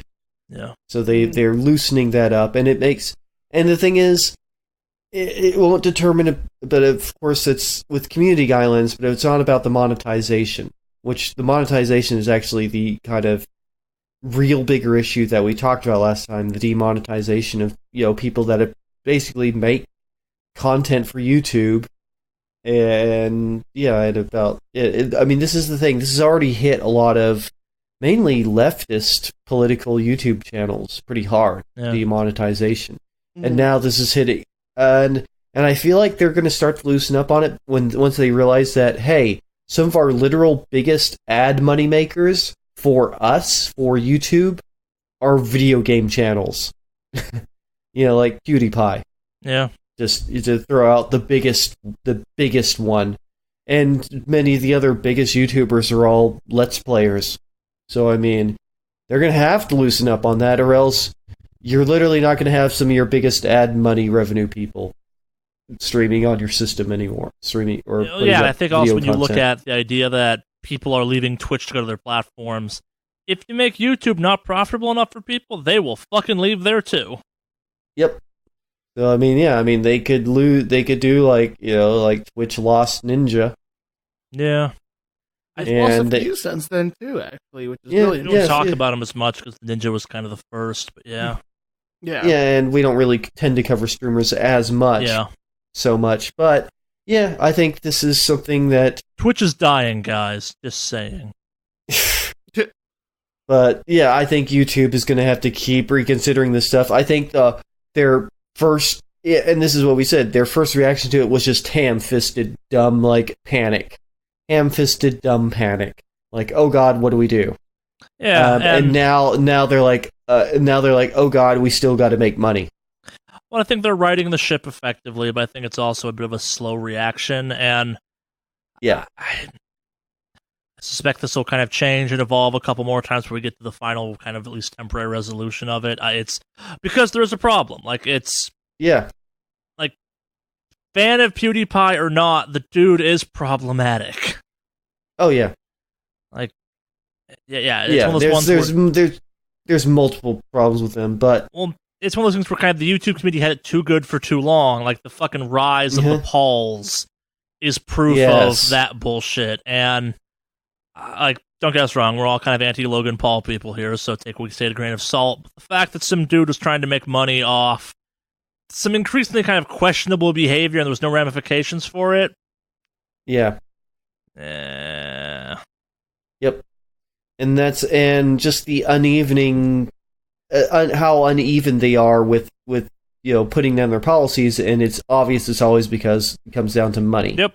It's like and a lot of the other streaming platforms are also guilty of the same, of coming down on smaller streamers and smaller content creators and not coming down on the big ones because the big ones make them so much money. Yeah. Mm-hmm.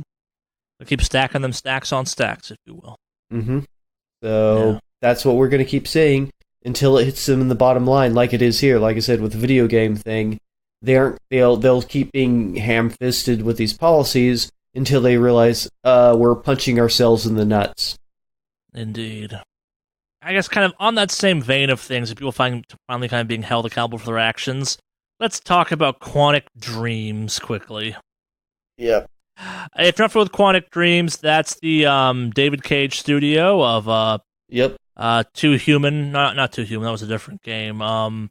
Detroit Become Human. Beyond Two Souls. What was the fucking Origami Killer one called? They made a lot of games. Not all of them are well received with some frequency. Critically, they're acclaimed because they are visually impressive and narratively accessible for lots of people. I'm gonna put on my kind of hardcore gamer glasses for a second, slide them up, and be like, accessible. Yeah, okay, I can. I think that's a good way to describe it because they're certainly not deep. They're games for filthy casuals, is what I would say as a hardcore gamer. But I don't know. It's just. I honestly think that they're overly pretentious games that aren't nearly as deep as they are someone getting high off the small of their own asshole kind of level of pretensions, but that's from a kind of public perception standpoint, people really seem to have liked Quantic Dream games. But whether in any case, for justifiable reasons or not. Heavy Rain, that's the game I was thinking of with the Origami Killer. Okay. From an immersion standpoint of using all the buttons for no good reason standpoint, they always do quite well. But starting off with Beyond Two Souls, the studio felt a bit of we'll call it situation with that was when the kind of infamous what's her name, Ellen Page stuff surfaced, where it was unclear why there were fully rendered versions of naked Ellen Page, except for people were being creepy. Yep. And rightfully and so. We're not talking about mods, of course. We're talking about that's just in the game. Yeah, it is possible to move. I'm trying to remember. I don't remember exactly. The but camera it's for no. You can't even see it normally in the game, but with some hacking or whatever, you can move the camera, and for whatever reason, they chose to fully render Ellen Page, kind of thing. Like a thing that you would never bother to do in a video game. Yep. I mean, she would just be like, generally Barbie doll, Yeah. Like, you just model it like, it's like featureless. Yep. You're only looking at, their neck and their head and their shoulders. The funniest example I've got of and maybe this their legs. Was that, the God of War franchise, the first three had kind of like infamous sex mini games built into them that people at the time were like outraged about, and maybe you should still be a little bit because they were a little bit crass, but like what was actually happening while those mini games were going, because you couldn't see what was happening. It was all just sound effects and implied stuff. Was just like the Kratos model went static and like it was like nothing was happening. It was just literally just standing there, like T-pose off in the corner. Yeah, it was pretty funny to see the reaction to it. Yeah. Let's get to the actual news about them. So essentially, this is something that had already kind of come out, and I think we've definitely talked about this because we talked about this. It was like, this sounds about right for Crystal Dynamics. or for a Quantic Dream. But yeah, it's essentially a photoshopped version of somebody in the nude was kind of shopped around in the studio, like sent around, like disseminated in the studio. And for a studio famous for making kind of very photorealistic people, this tracks in the shitty behavior category. Oh yeah, absolutely. And so essentially 4 employees, they left. They straight up left the company over it. But the judge described these photographs as homophobic, misogynistic, racist, and deeply vulgar. As they are. And so and that's a one of those French judge saying it too, so... And that's only one employee actually had their wrongful termination suit granted. But the latest ruling is, they have to pay an ex-employee legal fees plus 5,000 euros. So it was a total of about 7,000 euros. But, and they aren't going to appeal the judgment. So they probably feel like they got off light on this one, and they did. Yeah, that definitely sounds like they got a fucking light. That's all they had to pay for it. Yeah. So, garbage company, don't buy their games. Yeah. They're not very good games. That's the problem. Like, if they were, amazing games, I'd be like, but it's like, no, I've never enjoyed a Quantic Dream game, ultimately. Yep. I play them, like, I admit to playing them, but I play them by the end, I'm like, I need to see how fucking bad they are. Like, it is... I need to see David Cage explaining to us how bad racism is in the most damn way possible. And people are like, oh, it's so well written. I'm like, no, it's fucking not.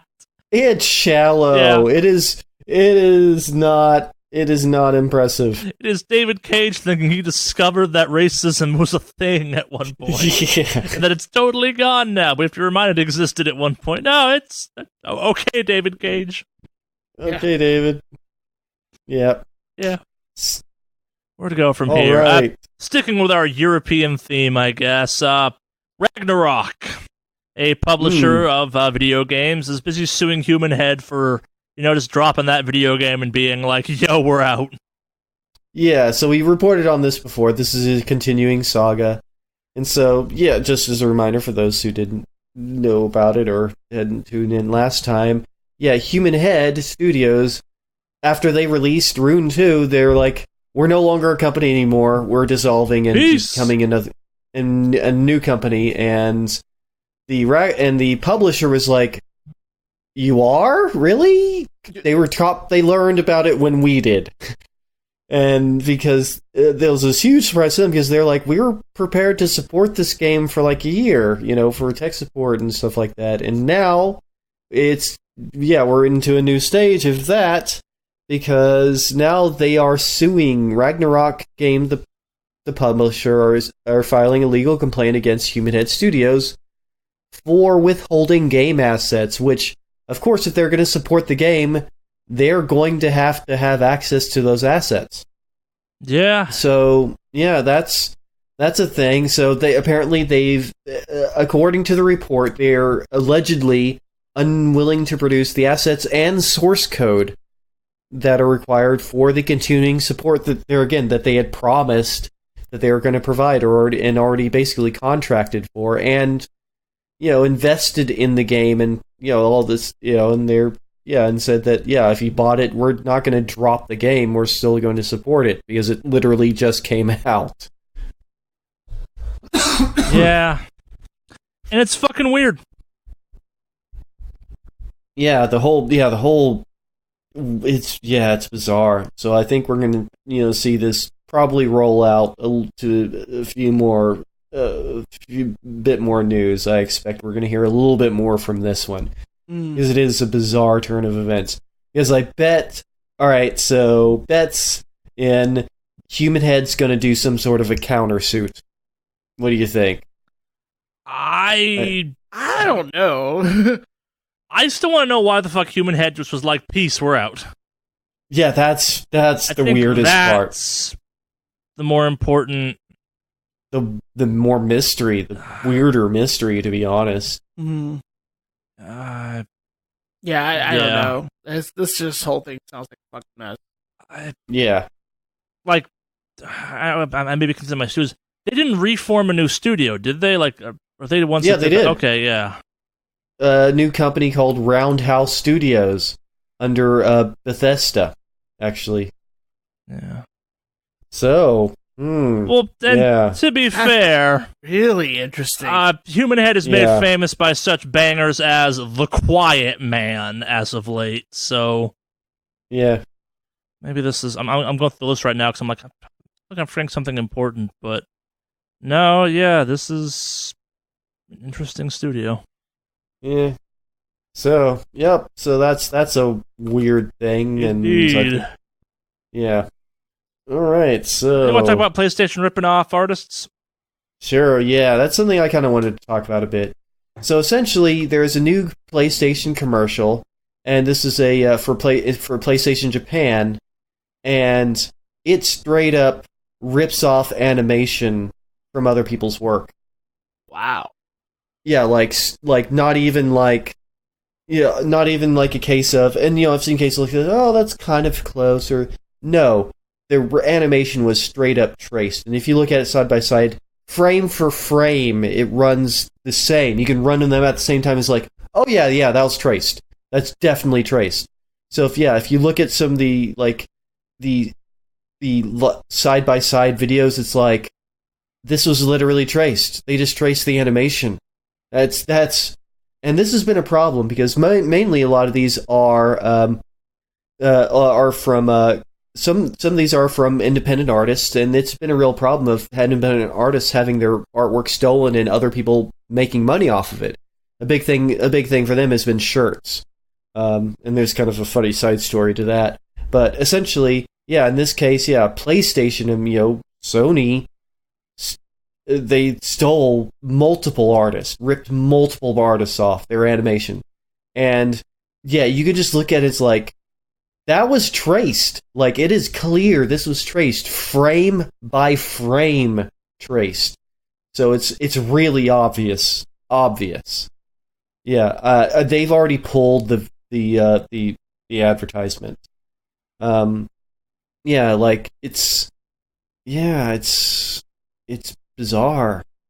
Yeah, but it's like, you couldn't find animators. Sony couldn't find animators to make original stuff that is traced several artists' work. Well, part of me wonders if they almost did, and this is what they got. Like, yeah, I mean, it's pretty damning. But the weird thing is, some of it is from like, no, I think almost all of it is like independent. But yeah, it's copied frame by frame, it beat by beat. That it all plays at the same speed, even. Like oh gosh. I mean, you should watch the video. You should really. There's a side-by-side comparison of the commercial and the ripped-off stuff. Like, yeah, it's blatant. Yeah. Like, really blatant. Like, ridiculously blatant. So it's like, they just copied this stuff. That's messed up. And it's especially bad because, like I said, it's all these independent artists, and they don't have, like... yeah. A big company backing them. They aren't, $1 million or $1 billion companies that are able to fight this well. But at least it did get pulled. The advertisement got pulled, but it ran. And honestly, I'm going to say this: Sony owes all of these artists money. I don't disagree. I think there's a potential aspect of it of whoever made this maybe owes those people money. But Sony is ultimately responsible because they put their brand on it. They stamped their brand on it. But also, as someone who works in IP, it's not ever quite that straightforward. But yes, someone owes someone money at very minimum. Yeah. Yeah, see, in a kind of related thing, some of the artists, some of these independent artists, in an attempt to get people to stop stealing their art for shirts, basically bots that kind of trawl through, and you may be familiar with this, there's like bots that trawl through like Twitter and Instagram and stuff, and if something's posted with like certain title, certain words, then it'll rip the picture and put it on a shirt. Yeah. And so what they just started doing is making Disney stuff, Disney pictures of Disney characters, saying like, "This is not a," and with the literally written in there, "This is not a parody. Sue me, please." And then putting kind of buzzwords in the title so that one of these trawling bots will turn that into a shirt. So they get Disney to sue these companies, and these companies using these bots to rip artwork. So, yeah, that's. By the way, have you seen some of the shirts they've had generated because of these bots? Like, no, I havenent. It's fucking great. And I've also seen some amazing like just other products like phone cases that are also like yeah, like I've seen some pretty hilarious phone cases that is just like wow. Wow. Yeah, so that's a thing. Indeed. Yeah. Gosh, I had a link to it somewhere, but I don't remember where I have it. Okay, well, I guess you have something. But yeah, that's a yeah. Oh yeah. Oh yeah. The copyright infringement Mickey Mouse. Oh yeah, that's what I was talking about. Some people purposely making artwork so that it gets trawled, and they get big companies to sue the crap out of these yeah. I love the Somebody Circle for Legal Action logo. Yeah. Okay, so because this isn't a visual podcast, essentially it's a Coca-Cola, Disney, Amazon, Google, Walmart, Apple logos all circling text that says "Summoning Circle for Legal Action" logo shirt, and the other shirt it's just has copyright infringement and it has Mickey Mouse and Super Mario and Bart Simpson on it. So it's So I mean that's exactly what I'm talking about. They're trying to provoke Nintendo and other big companies into suing the crap out of these art stealers. We invoke the dark names of Walmart, Amazon, Nintendo, Disney, and what was the fifth one? Doesn't fucking matter. Coca-Cola. Smite my enemies. Yeah, smite my enemies. May your lawyers let loose your lawyers. Yeah, another one was like this picture of Mickey Mouse with a big label at the top that says "Not licensed by the Walt Disney Company. I'm Mickey Mouse and I smell like rotten eggs. This is not a parody. We committed copyright infringement and want to be sued by Disney." Yep. So yeah. So I mean that's a part of the attempt to fight back, because there again, these are independent artists having their stuff ripped off. I remember there was a thing that like stuff appeared on like a shirt in Walmart. And like I forget another big name store shirts that were like they just ripped off an independent artist's artwork and then put it on a shirt. And so this is a thing, that ongoing thing, in that because in the online world it's kind of easy to steal a picture. It's so easy to steal a picture. Yep. So that's the thing. But yep. Shame on you, Sony. I know we all joke about how you wouldn't download it. Whoever the people were who copied and traced all this animation, bad on you. What next? Let's talk about gaming peripherals, I guess, for a second. We'll start off with Niantic and how do you pronounce that? Qualcomm are talking about creating augmented reality glasses. Which, if Niantic is, of course, the company behind Pokemon Go and that wizarding game. Yep. Are you still playing those two games, Alex? Which ones? Pokemon Go and Harry Potter Wizards Unite. Not enough. Not a lot. But, yep, they are, and Qualcomm is a major hardware maker. Like, chip makers specifically. Like, if you have a cell phone, if you have a mobile phone, is more than likely has a Qualcomm chip running it, like probably a Snapdragon, to be honest. But yeah, the CPU inside is most likely Qualcomm. So they are a major manufacturer. And that adds a certain level of legitimacy to the idea that Niantic will be producing a physical thing as opposed to a digital thing. So, yep, it's going to be some type of AR glasses. So I think that'll be interesting to see what they come up with, considering that so far AR glasses have not sold well. There's also not a ton of AR glasses really out there. Like, I'm thinking of the Magic Leap and, Google Glass, the ones I can think of really off the top of my head right now.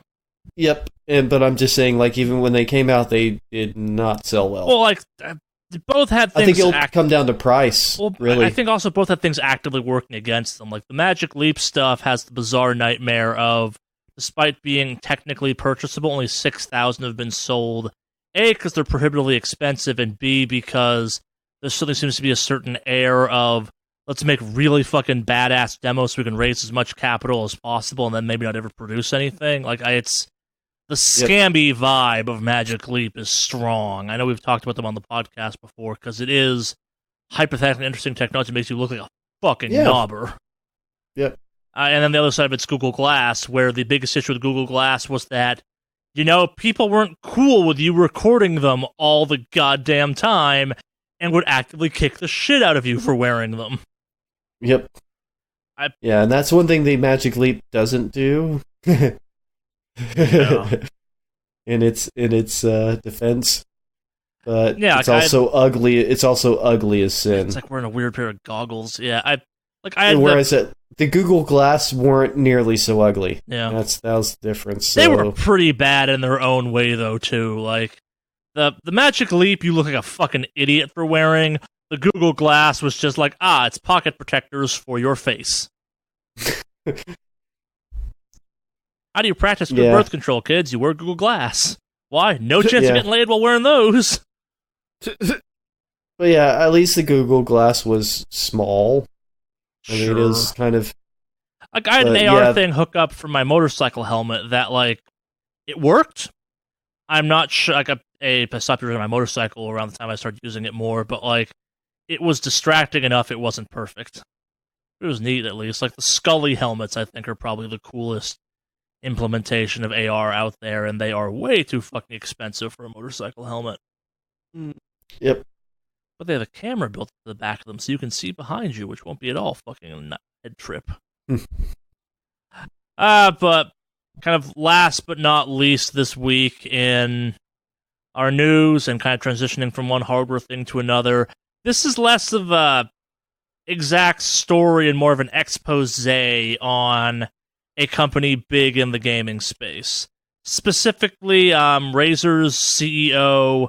Can you pronounce this one for me, Henry? I don't know, Min Lang Tan? Sure. And about how he appears to be kind of a walking sack of garbage. And let's preface this with, like, even compared to some people we have talked about on this podcast, he is somehow not that bad by comparison. But that should not detract from the fact that this guy seems like a real fucking asshole. And, again... No exact story is kind of going along with this. It's more just an expose that got published on the guy recently. I'm not sure what finally caused the spark off. Maybe people are finally speaking out, but the expose kind of talks about how Razer company culture is abusive and horrific. Yep. Shocker. Mostly driven by this guy. It runs the gambit of all the shit you've heard about working for gaming companies, about kind of people being expected to sacrifice their social lives and family lives at the altar of working for a big gaming company, which is ironic. This is a gaming peripheral company. You should go read this for yourself if you're kind of curious about this. We can kind of cover the broad strokes of it here. Some of the stuff he's admitted to is pretty fucking bad. Well, that's the thing. Like, unlike other times... And he's trying the defensive, but it was a joke. He said, I have made statements to the effect of, don't make me punch you in the face, or I'll send my killer robots after you. But I mean, it's the, don't make me punch you in the face. Who fucking says that in a workplace? Yeah. What the fuck is wrong with you? Even in jest. Super fuck you. That's not how you talk to people, especially people fucking working for you, you piece of shit. Don't send an email, especially either. Like, and that's part of the problem too. It'd be one. It's not better, but like, it's one thing if it's said like in jest in person. Not really. It's still fucking shitty. But like the fact it's like, no, we have documentation of you saying this. That's bad. There's no like in passing social aspect. Like, I will say, I have joked around with a friend of mine before at work in maybe saying comments similar to this. But I know this guy, and him and I have been friends for a long time. I would also argue you're not the CEO of a company. That's the other thing, too. You're not abusing your power there. There's not a power dynamic. That's what I'm saying. Like, there's no power dynamic. Yeah, like, there's a difference. Like, you could say, like, oh, my God, I'm going to punch his face. If you were, like, someone who was friends with that person. But this is a fucking CEO. And they've also admitted that he does yell at people. Over email, a Razer representative told Kotaku that most, if not all, occasions of Tan yelling at employees were in a closed-door setting directed at the mistakes and issues at hand, and with a view to providing candid and direct feedback to improve upon the work and not for public shaming. Fuck you, you still don't yell at people you work with. What the fuck is wrong with you? Yeah. Fuck you. Try that shit with me, I'll slap you in your fucking face. Seriously. I've never taken shit from anybody I work with. Luckily, generally, like, the bosses I've worked with have never given me shit because the bosses I've worked with have all been kind of stand-up people, like, good people. I've enjoyed the people I've worked for and worked under for the most part. I only say one occasion where I did have a crap boss, and that was when I was working briefly for Circuit City. Circuit City's fucking dead, and fuck you, the people I worked for there, because you were shitty. That's but just every other place at that point, though, too. Like, it's... No, these are especially shitty. Retail's bad, dude. It's across the board, is what I'm getting at. But in any case, I wouldn't put up with that. Let's just say if I was working at his company and he started yelling at me, I would probably just straight up slap in the fucking face and say, shut the fuck up. You don't yell at me. I'm a grown-ass adult. You don't yell at me in a public setting. You don't yell at people, period. And... yeah, I would quit on the spot because I don't take that. So, and kind of the weirdest stuff to come out of this, and possibly like being a shit human is one thing, but the way so recently Razer went public and became a publicly traded company. That's the kind of public buy-in, if you will. That's when lots of companies in tech make their money. Apparently, the way stock is handled there, like a lot of people signed up, and a lot of people in tech industry put up with kind of the shit. Kind of industry standards of work, especially with the promise of a big payouts. Apparently, that's a complicated situation at Razer because the whole stock optioning vesting situation is a little bit abused and exceedingly subjective. That doesn't make it right, kind of thing. With the idea of like, oh, you get paid off big at the end, but the general culture around it is like you put up with shit and then you make big bank. Yeah. That does not seem to be happening in this case, especially in this instance, especially where the wealth growth disparity between kind of the CEO and other people that should be in similar stock situations have not been the same. And maybe there's an argument to be made that the idea of the vesting stock option stuff for the tech industry is a little bit bullshit and a nightmare, and that it's a good way of justifying shit behavior and just the nightmare that is tech at this point. But also, yeah, if people have been, it's again, there's no story necessarily here except, man, maybe think about buying Razer stuff, actually. Is that promo worth it, really? Yeah. So rethink that, you know what? Don't buy from trash companies. The only way we're going to get them, because the thing is, people like this especially, there's something called the Dark Triad. I don't know if you're familiar with that term. Maybe but there's that name, but explain it anyway for our listeners. Yeah, I'm curious, actually. Yeah. All right, so it's a psychological term. I'm not sure. I mean, it's used. I don't know how official it is, but it refers to the personality traits of narcissism, Machiavellianism, and psychopathy.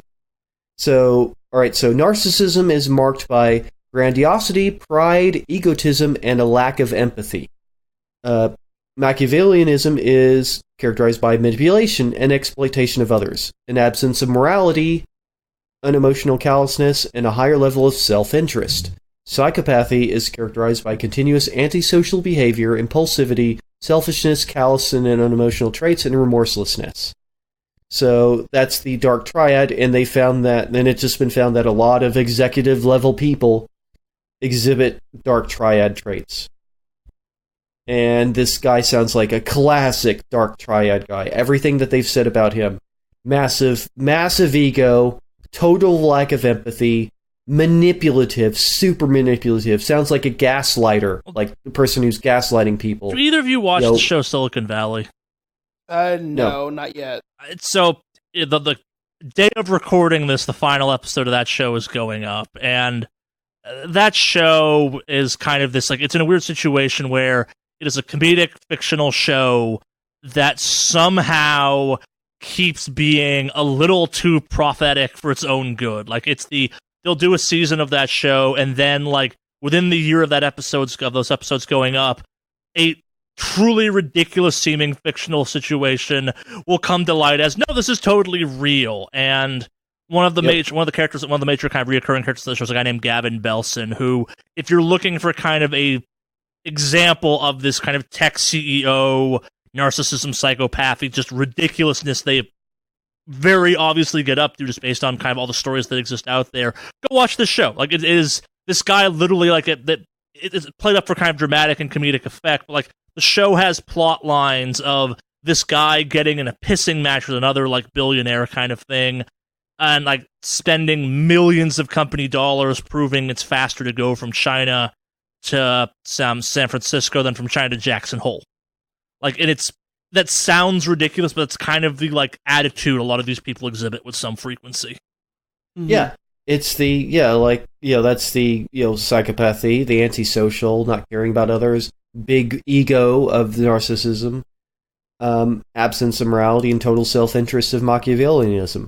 I mean, that's the thing. It's like, and this CEO of Razer sounds like a prime example of a dark triad type. I mean,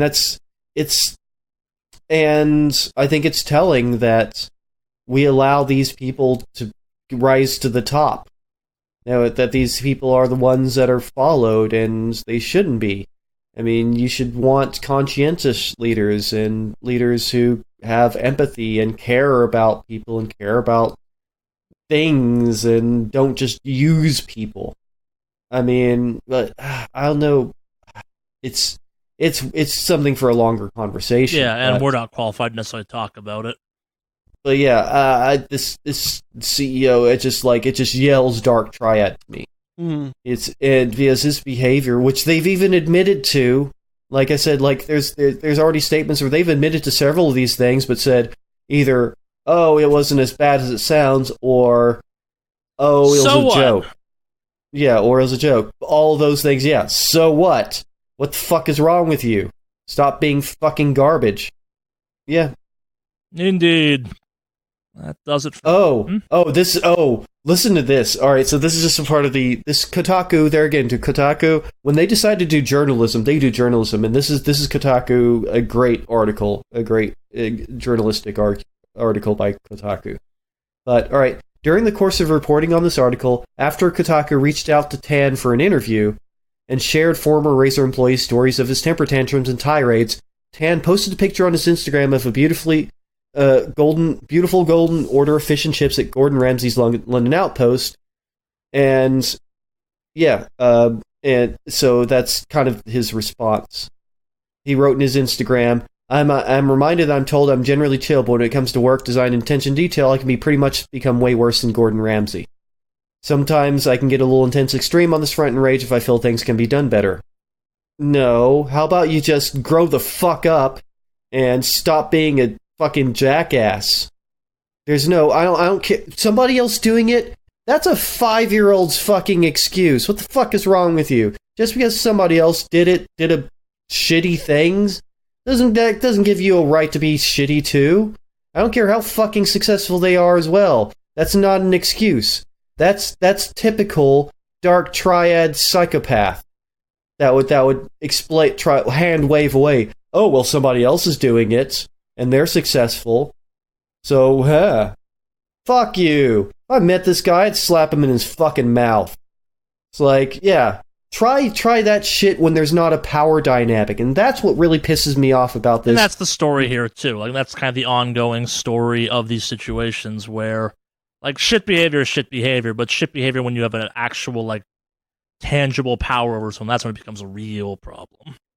Yeah, and that's why I mean, in some cases, like people are surprised at the fact that I will just not take shit, and I will stand up if somebody's being abusive. I've done it multiple times at this point now. And I don't put up with that because I'm like, I know for a fact you wouldn't be even trying to pull this if you didn't have this power dynamic. And guess what? Your power dynamic means fucking nothing to me. I will slap you in your fucking mouth if you come at me. I will smack you down, so don't even try that with me. And you know what? Anybody listening to this podcast that might be looking to hire me, you try to be abusive to me, that's not going to work. I don't put up with that. I absolutely do not. So you don't yell at me, you treat me with respect, and you should be treating everybody with respect that they deserve. Because it is professionals. We are professionals, and you don't yell at people. You don't fucking lose your temper and yell at people, throw things, and get angry. Fuck you. And if you try that shit with me, I don't care about your power dynamic. Means nothing to me. It means nothing. You try that with me, I will show you where my power dynamic is. I mean, that's the thing. It's like, but I know a lot of people aren't nearly as willing to just leave a job as I am over that. And maybe they can't afford to for multiple reasons. And that's where I have a lot of empathy for the people. I'm not telling other people. See, this is not a message to my fellow coworkers who aren't, who do put up with this because they are rightfully scared of losing their, income because they need it, because they have a child, they have a family, they have needs, whatever. No, I'm not asking you to stand up. I'm asking CEOs to stop being shitheads. I'm asking executive level people with a power dynamic to stop being shitheads. That's what this is. This is nothing about. So this is not victim blaming. Absolutely not. At no point here am I saying you should be standing up. I am saying CEOs should get in fucking line and stop treating people with disrespect. So that's where I stand on it. But yeah, don't even try that with me because that doesn't work on me. Your little imaginary power dynamic that you have here, I don't care. I super don't care.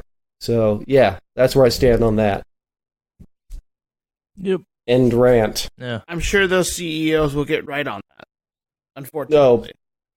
No. But I will say this. Yeah, try that with me.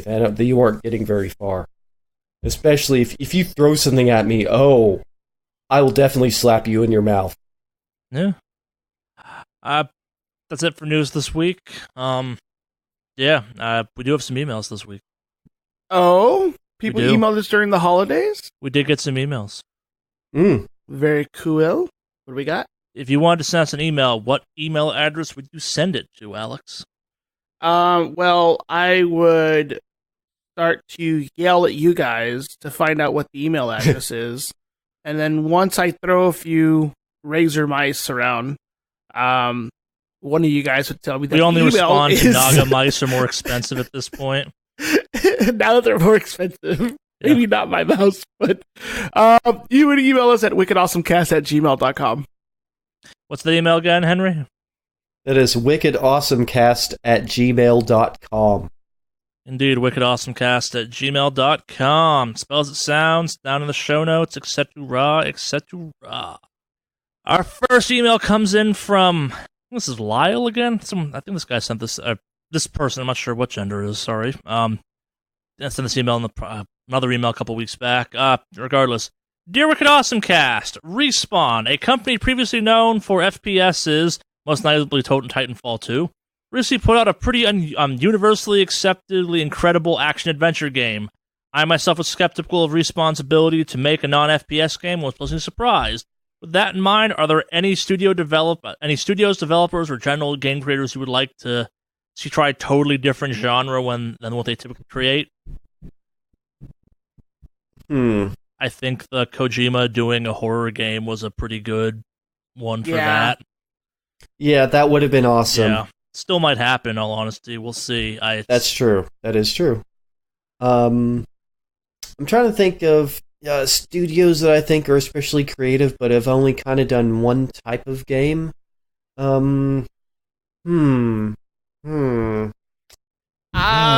what? I have to give credit where credit is due. I would say Blizzard's approach for making their RPG-esque games to make it an actual first-person shooter with Overwatch was kind of a big jump that did well for them. Yeah. Yep. Because they did RTS. They did RTS. They did they did RTS. Their MMO was a big jump from what they were normally making. Sure. They did like Diablo. They did all that stuff. Warcraft came out. And that was a huge jump. If you look at their progression, I don't think like World of Warcraft's that big a jump in some ways from what I think Diablo Overwatch 2 is the was. bigger jump, though. Yeah, I think Overwatch is too, but also like it's not a very risky title in some ways. Like it's Yeah. I agree with him. Like the idea that that Respawn was capable of making I've not played it yet, but like a very well received action adventure game after being the Titanfall and Apex Legend folks for so long. Mm-hmm.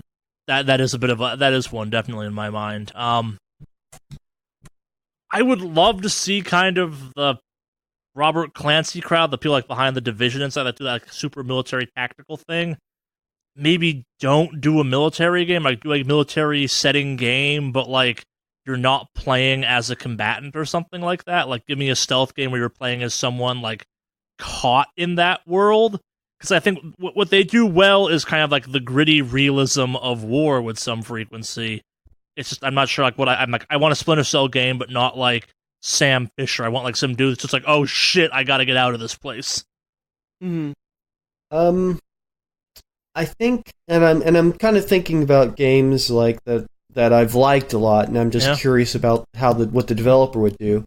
All right, so Subset Games, who made FTL and Into the Breach. Sure.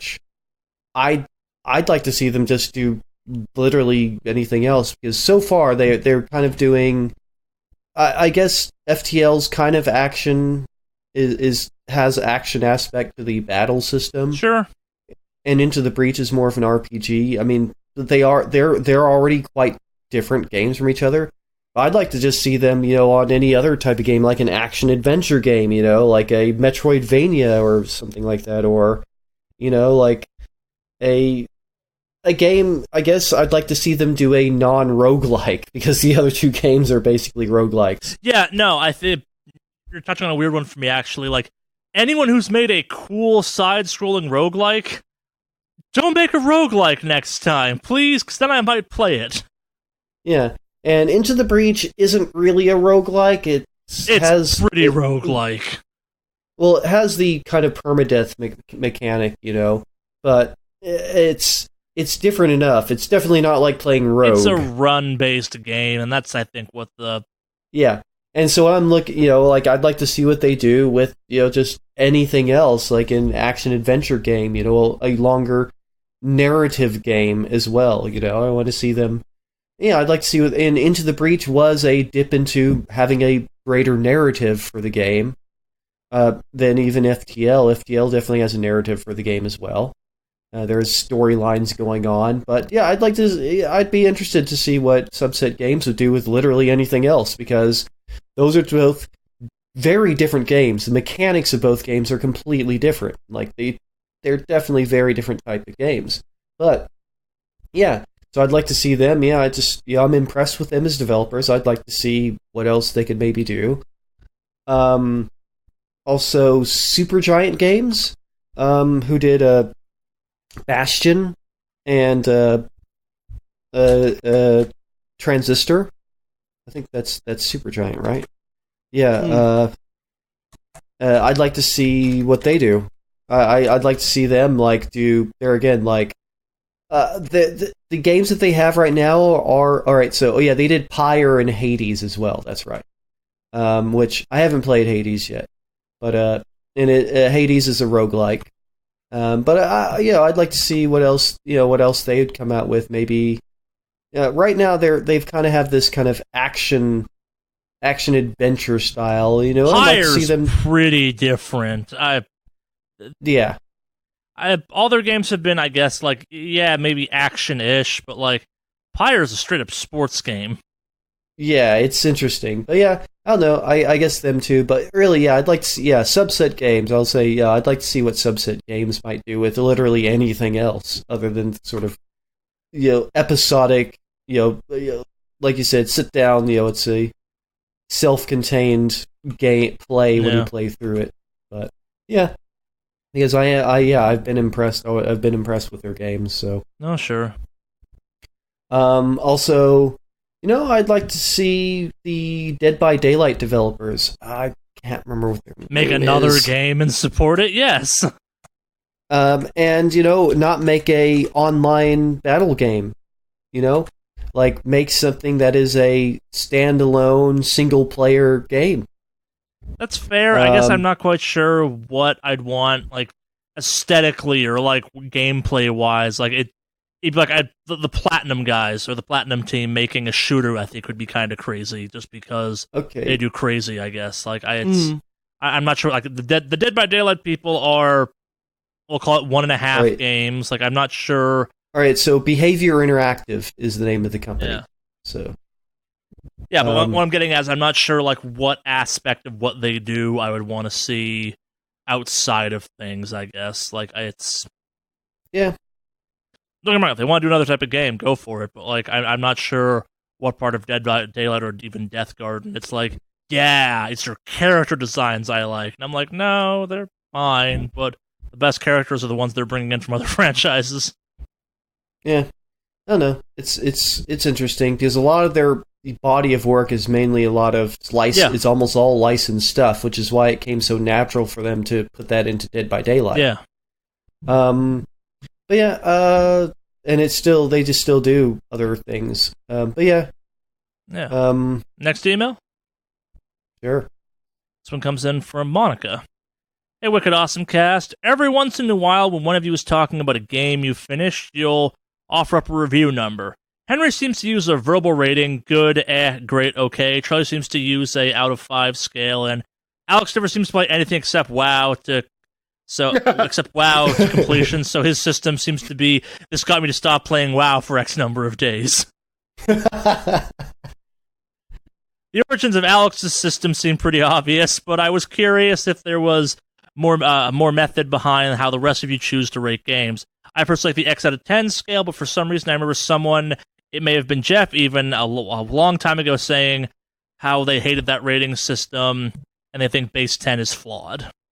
I was probably the one ranting about the base 10 system because I think like it's one of those ones where like by that measure, I use the out of 5 system because people get less pissed off by it. Like saying a 4 out of 5 is technically the same as saying a game's an 8 out of 10, and people get really upset when you say 8 out of 10. Like people my rating system is based purely on the idea that like video game ratings are completely arbitrary bullshit, and like not all games should score above a 70. Like this weird place we're in as an industry where people are like, every fucking game's above a 70. I don't think giving a game a 70 would be bad, and that's a 3 out of 5 in my mind. Like it's a fine game. Like fuck, there are games I play all the time I think it was 3 out of 5. Like 4 out of 5 is a good game, and 5 out of 5 is a like you should fucking play this game. 2's a yeah, you could play this, I guess, and a 1's a why are you playing this kind of thing. Yeah, it's funny. I guess with the way that I kind of rate games in a sense, and I barely rate. No, and that's I think she picked up on that too. Where I'm sure something after like you could definitely give something like it's good, it's bad, it's eh. I'm like no, an eh is the worst rating Henry can give a game. And it is kind of a thing because I feel kind of the same way about the number ratings. I think it's difficult to rate anything because there's different aspects of a game that you might like. I mean, 2 games that you might, in theory rate, oh, these are both 3 out of 5. There might be some parts of the game that are like, that's 1 out of 5, and some parts of the game that are 5 out of 5, and I feel like it's not a particularly meaningful way of comparing games, as far as I'm concerned. it's like you can't compare them. Like I said, two games that maybe have the same rating on their face. I mean, it made more sense, like even with the Game Pro way of, and some of the other game magazines of like, well, there's like 5 different categories where we rate them, and that's a little more sensible. And that's where I think the system falls apart for me. Where like, if I'm playing a game, I get a gut feeling of where I think that game falls on a 1 out of 5 kind of thing. Like it's the like as much Destiny as I put, that's a solid 3.5, 4 out of 5 game. It's not a 5, but like the last God of War that came out, I'm like, fuck yeah, everyone should play this game. That's a 5 out of 5. I'm not saying it's a perfect game. I'm not saying it's the best game ever made. It's just a like, if you're looking for a game, there are way worse games than God of War, and it's fucking fun to play kind of thing. I think a part of my system, and the most I've ever kind of gone into, I'm kind of copying somebody else. So there is a particular YouTube channel that I watch, and it kind of comes out of watching that a lot. God, I'm trying to remember the exact name of it right now because it's changed. But essentially, it's gosh, where is it? Yeah, but essentially, yeah, it comes from a particular YouTube channel that I watch where the guy rates games. The Completionist, sorry, it's the Completionist, and he tends to rate games by like play it or finish it or 100% it or it's okay. He has a informal rating system, and that's kind of where mine comes from, to be honest. It's not like I'm less rigorous than he is when it comes to it.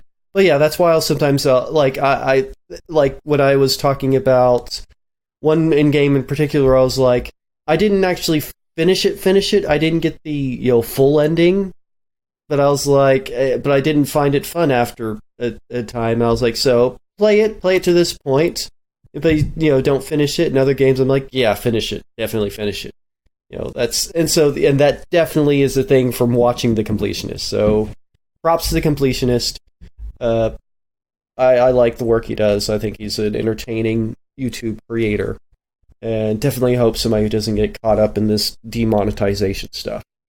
But yeah, so my kind of non-numbered system does have a bit of a basis. So that's why I'll sometimes say, yeah, I'll say I didn't finish it, or don't finish it, or finish it definitely, or absolutely 100% do everything possible in this game because it's awesome. A similar system I liked, I'm not sure who did this, was the like buy it, rent it, don't bother system that someone did for a while.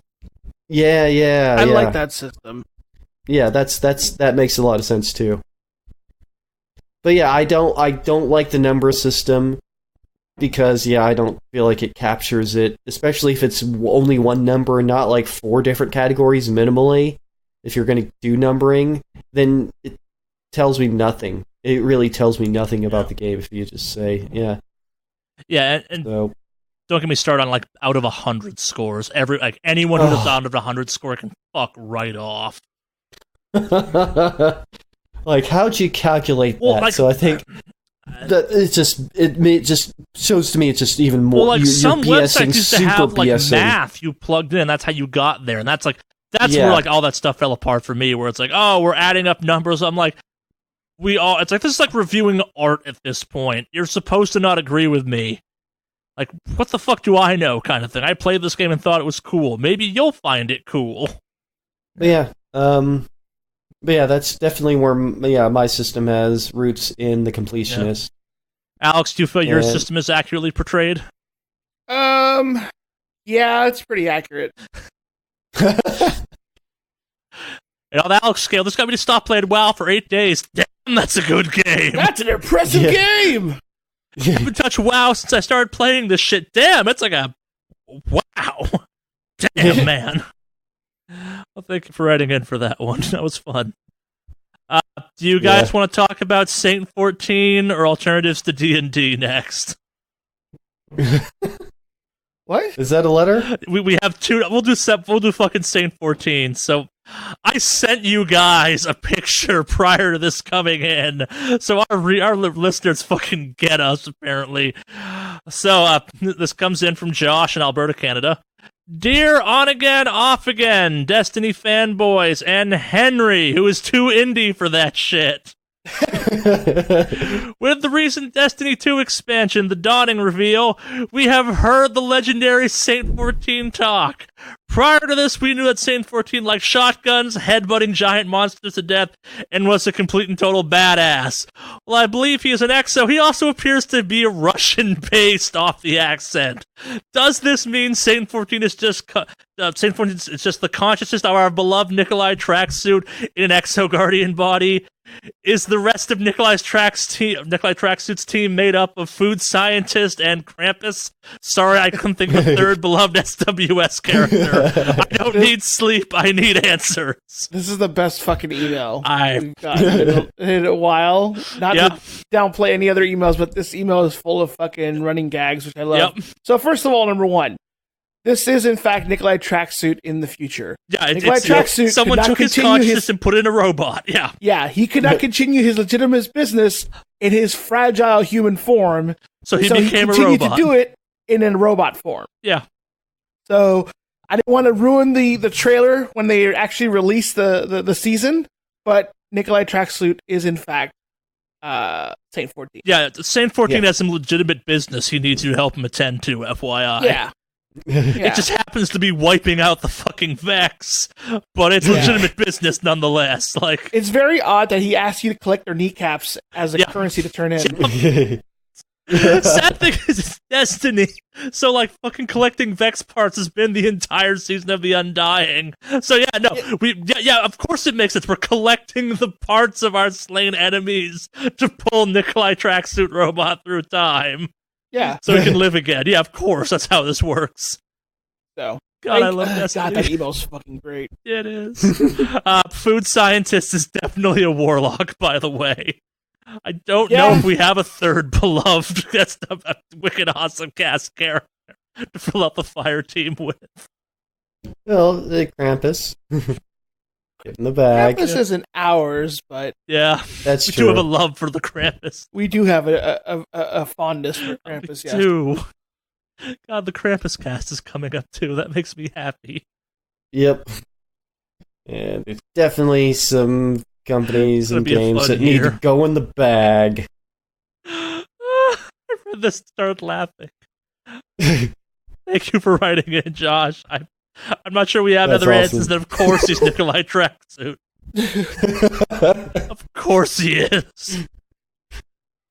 Like, if you guys have not watched the trailer, you should go watch. It is like Destiny lore at its peak dumbness, especially when Saint 14 comes back. Like, his reveal is a Vex walking into a wall of light and just a fist coming out of it to punch the Vex. It's great.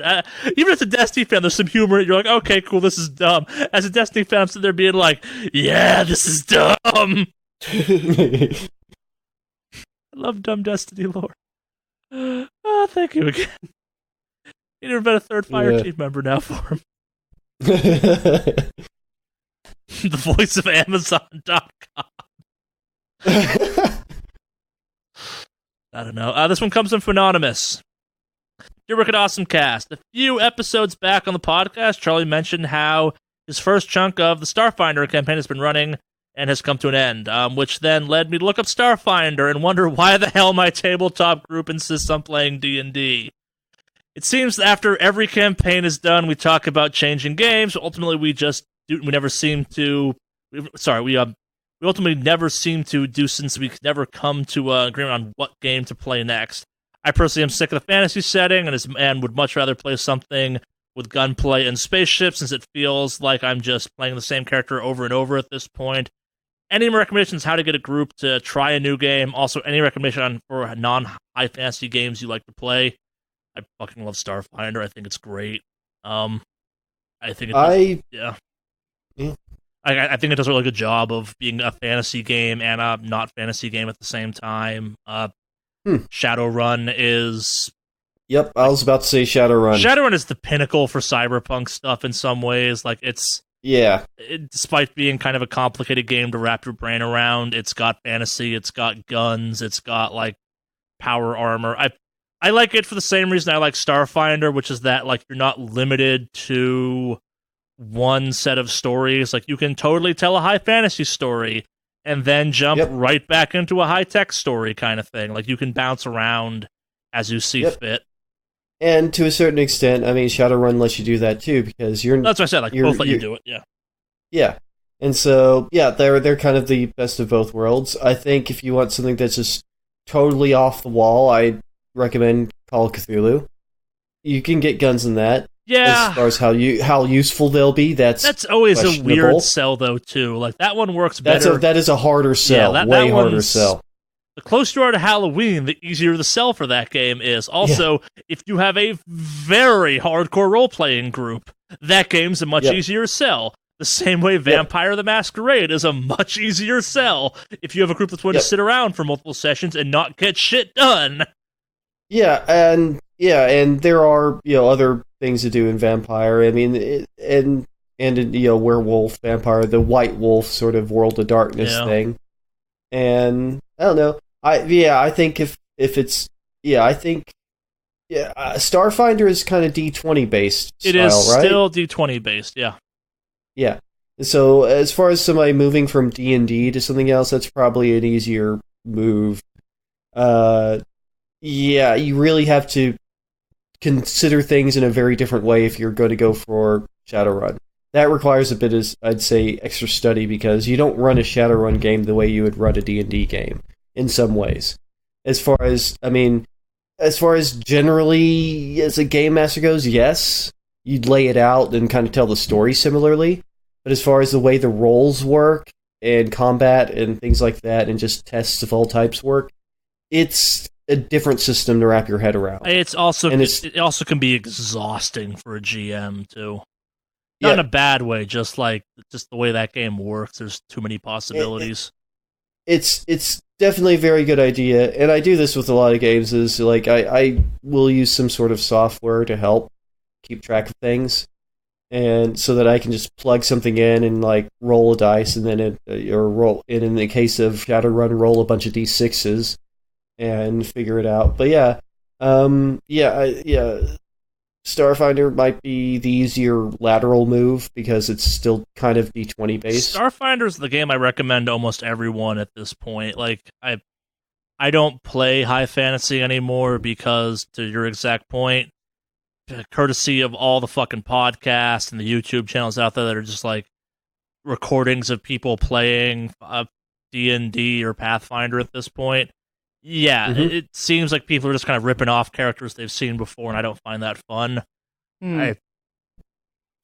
Though, I have to say, some people I know that have been running on the official D&D channel on Monday mornings, it's because it's evening in England. This is an English team that's doing it. They're playing a D&D campaign in the Outer Hells. Oh no, what I'm getting at is that, like... And it's very creative. What I was getting at is more like the groups that aren't filming it. It seems like people are trying to replicate their favorite characters from something they watch, and that's less fun to me. Where it's like, oh, we're recreating Roll20 or whatever. It's like sometimes that's a good way to get into it. Sure. All right, so I'll say this straight up: like the first character I ever created for D&D. This is D&D like first edition. Was based on a character from the first Phantasy Star game, specifically Odin, the fighter type guy, and I also had Mayu, his kind of companion, who's a cat thing, sure, an awesome cat thing, and that's what I played, and so it was because I wasn't really prepared to create a character completely from scratch, and it was easier to do that. And the other people playing kind of did the same. They're also playing. That's not what I'm talking about. Like, and maybe you haven't run into this. Like, I'm talking about how people like just straight up are replicating characters from Critical Role, where it's like, this is how you play a barbarian. This is the personality a barbarian has. So like they're copying other role players. Yeah, like inspiration's fucking whatever. Like that's weird. Yeah, that's actually kind of weird. Yes, it is. As a GM, you're like, I've seen this character before, better voiced. Yeah. Yeah. That's kind of weird. But yeah. Oh no, I've player killed a character specifically because they're ripping off something too hard. Yeah. I personally but since then I've personally really taken great joy in making weird, odd characters, quirky characters that are interesting both to play and to role play. Yeah. With a weird set of skills or just a weird way of solving problems. You know, just and with their some sort of interesting backstory. But yeah, I don't know. But yeah, all of this being said, I think like the most important thing I can ever say is it's important to move on from D&D at some point.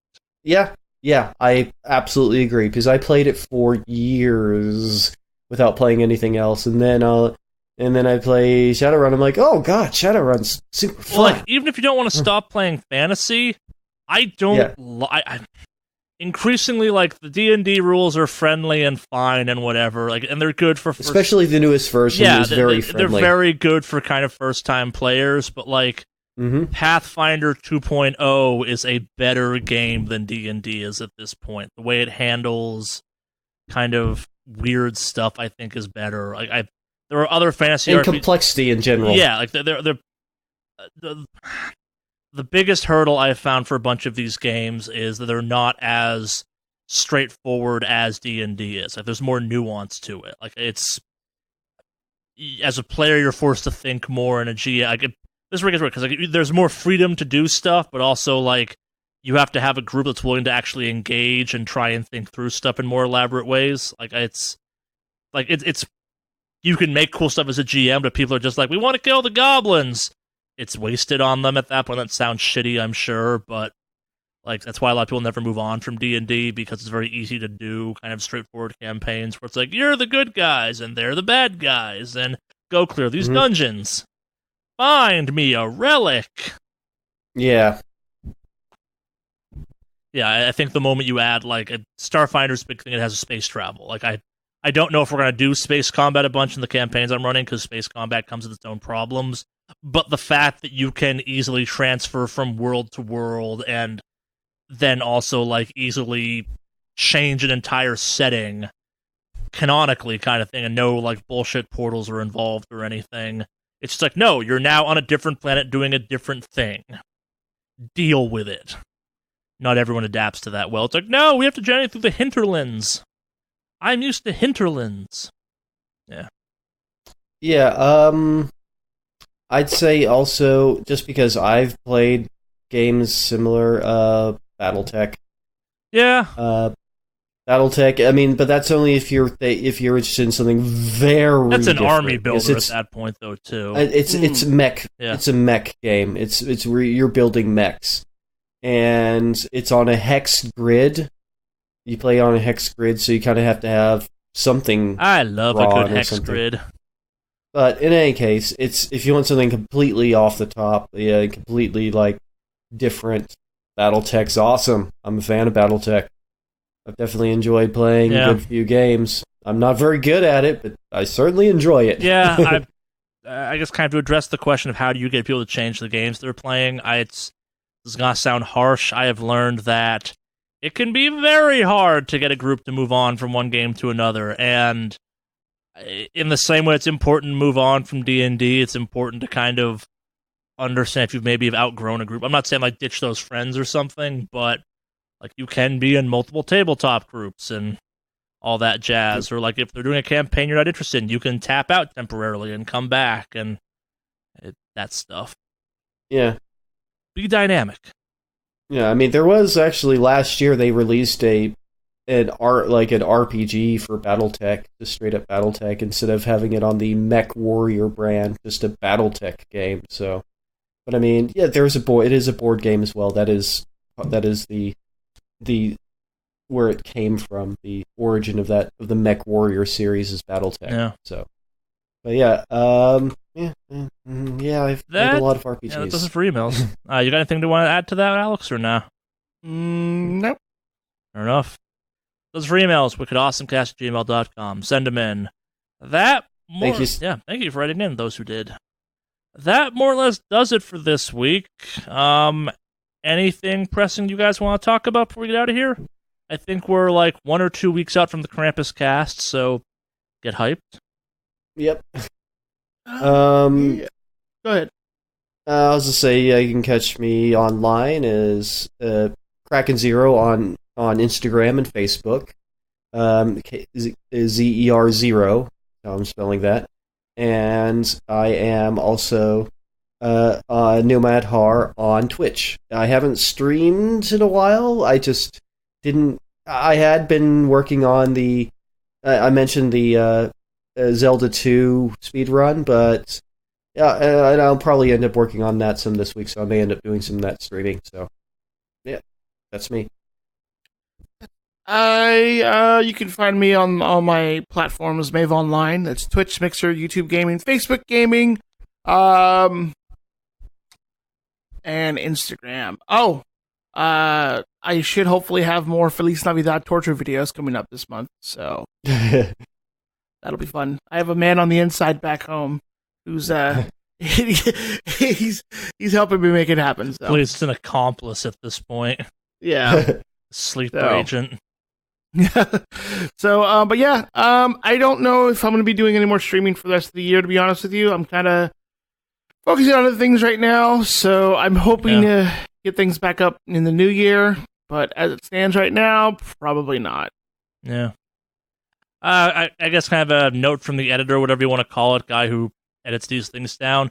If it's this podcast and you like it, please go review us on platforms you listen to it on. It actually has even small reviews and stuff do a huge job of boosting our visibility. And someone reviewed us on iTunes a couple weeks ago, and that we noticed a major spike after that. So, yeah, please do that. If that's, I try not to. Thank you so much. Yes, I try not to talk about this that much, but like if you do like our podcast, send us emails, tell people about it, review us, post us on other things. It helps us grow and get more people to listen to it, and therefore we can talk about more stuff.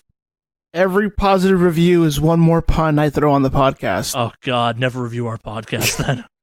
Let us sink into the ocean. Burn it down. Every star in the 5-star review is one more mention of the Shadow Realm. Cue the metal.